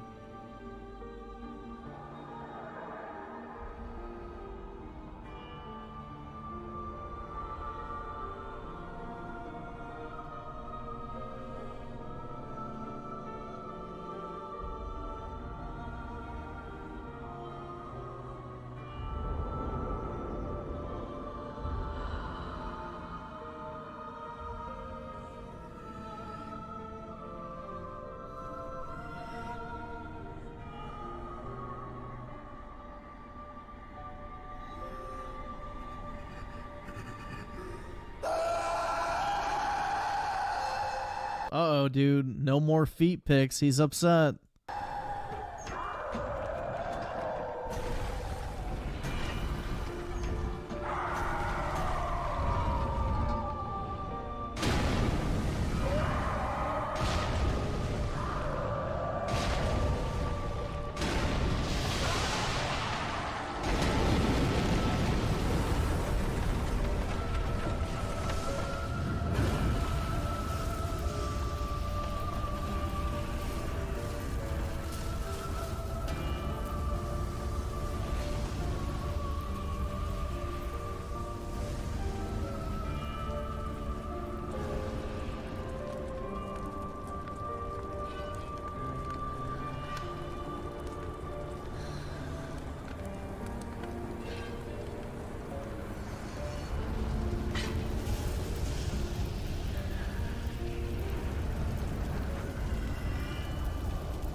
Oh shit, so you gotta fight both of them?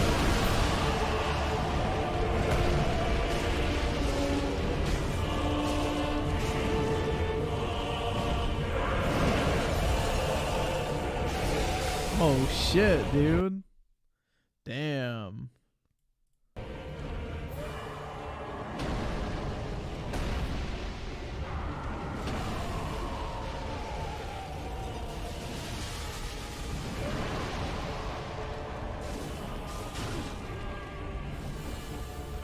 Doesn't look like she does as much damage in this phase, though.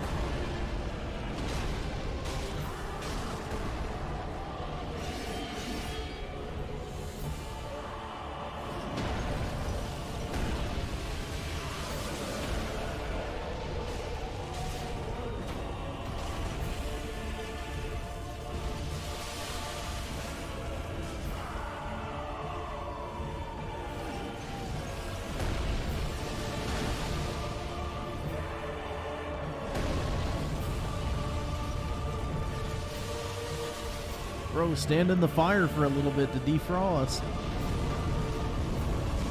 Yeah, he's stuck in his gaming chair, man. Damn, he clapped that motherfucker quick.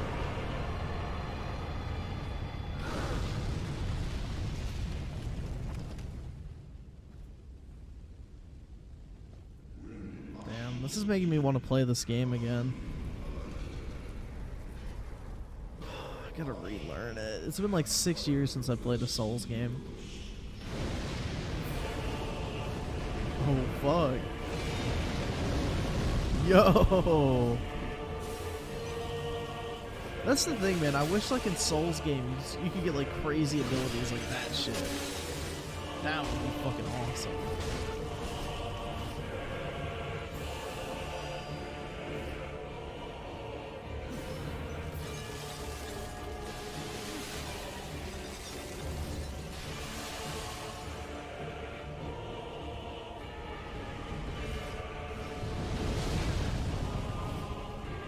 Oh, shit.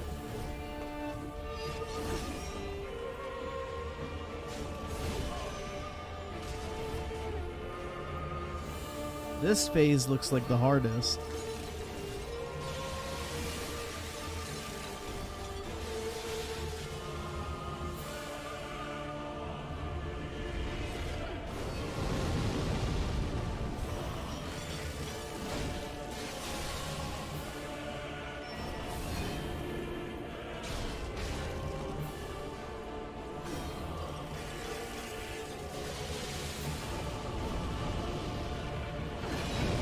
Bro, why can't we get abilities like that shit?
Like, I would love to have some ability like that shit.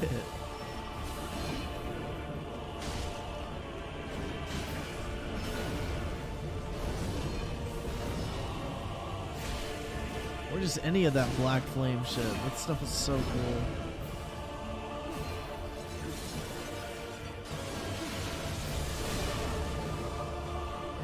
We should look up Gale next. Okay, sure, we can. That's fun. We can check it out.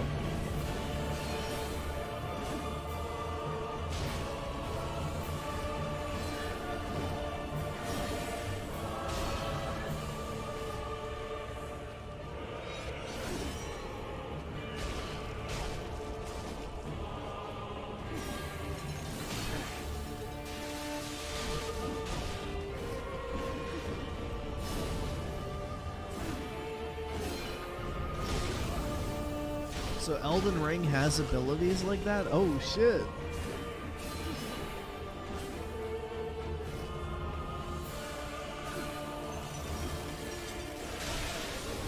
Uh-oh.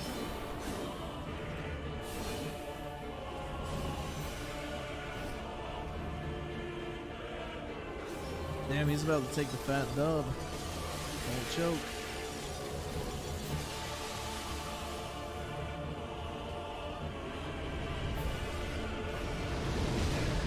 Oh shit.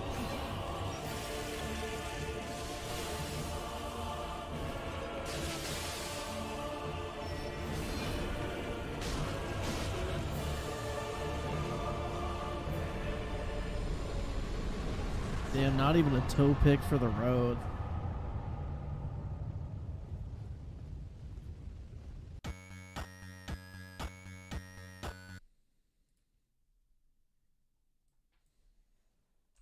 So how's it spelled like that? Ring City Slave Knight Gale. Yeah, I definitely haven't seen this.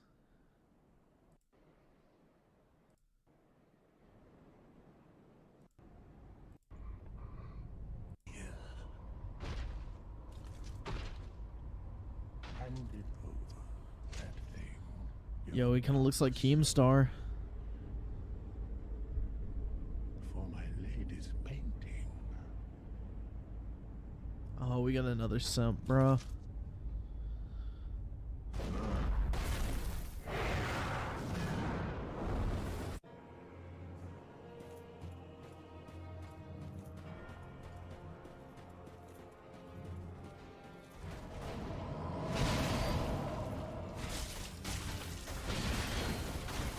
Damn, he's got a lot of health.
Jeez.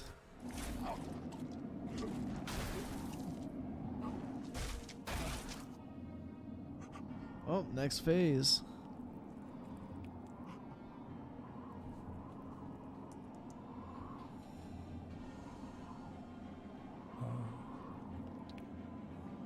Is this the blood?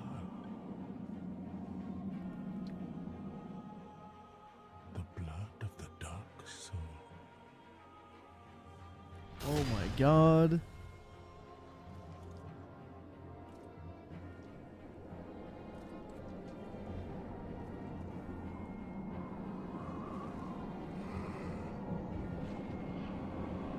Oh my god, dude, is he the Dark Soul?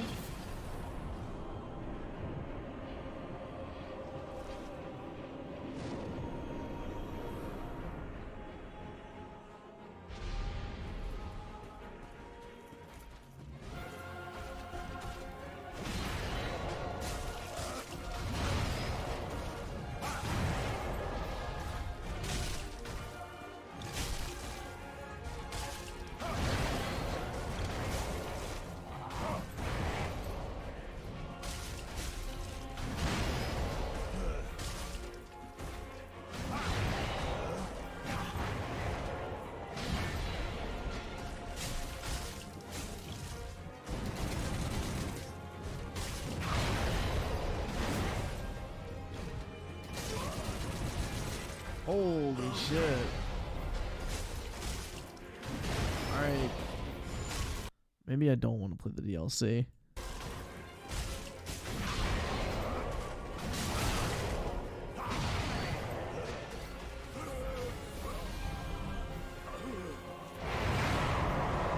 Dude, honestly, this Gale guy looks like the type of motherfucker you would expect to see at a metal concert.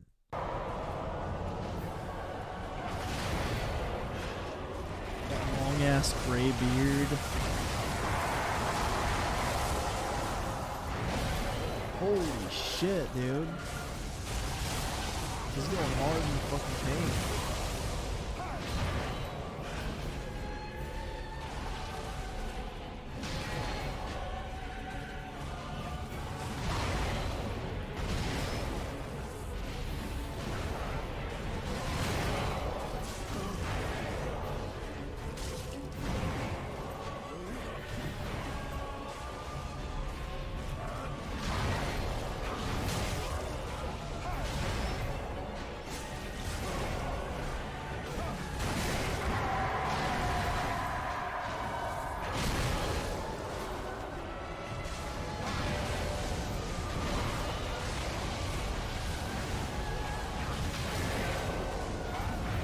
Dude, this is like pretty fucking crazy in all honesty.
Bro, it's almost like mesmerizing, I don't know.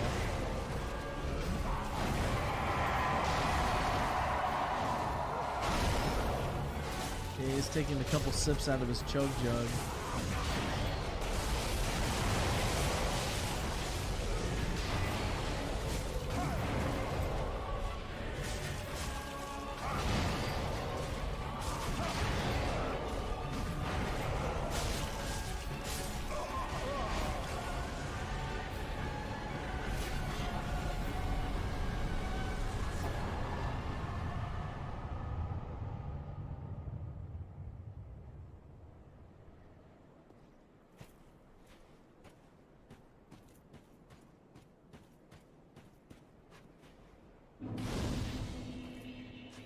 Game blows, dude? I don't think so, man.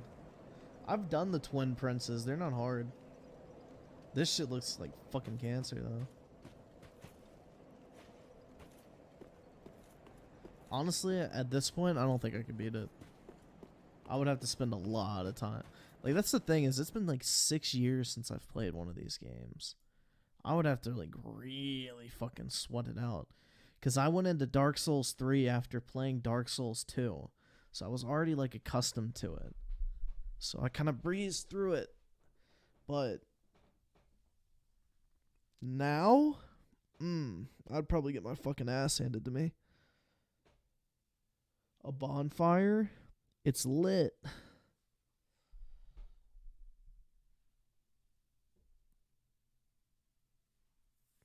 Get it? Because, you know, you're lighting the bonfire, but also it's lit because you found a bonfire, and now if you die, you don't have to walk all the way back. Ha ha ha ha ha.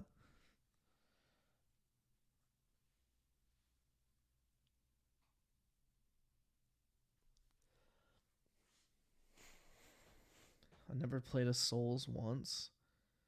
Yo, should we look up the final boss of Elden Ring? Or nah? To another playthrough? I don't have time, that's the issue. There's a lot of things I would love to do. I don't have time to do shit. Like tomorrow I gotta finish working on a video. Almost got it all chopped up, then I gotta record it and then edit that bitch together. Big funny? What's big funny?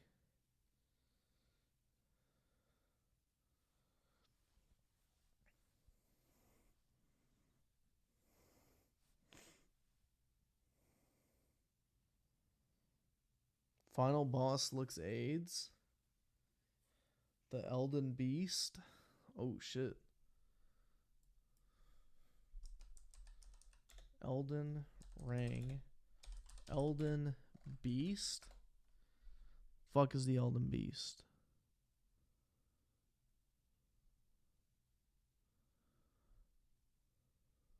I don't fucking care. Yo, this dude is dripped out. Touch golden light. Yo, that shit is sick looking.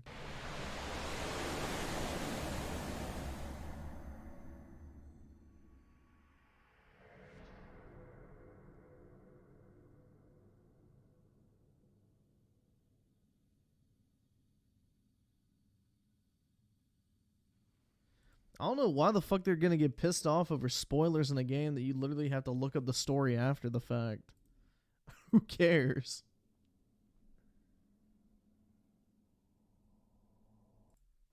Alright, let's get to the fight.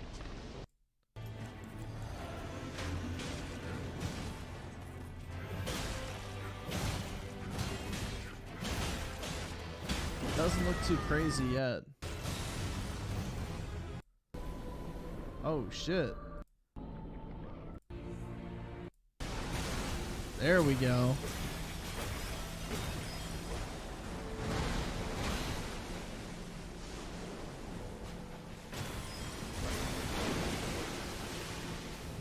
It's actually pretty cool looking. I haven't seen what it looks like. But yeah, what else do y'all want to watch? What time is it? Bro, it's 5. I think I may go ahead and hop off for the night.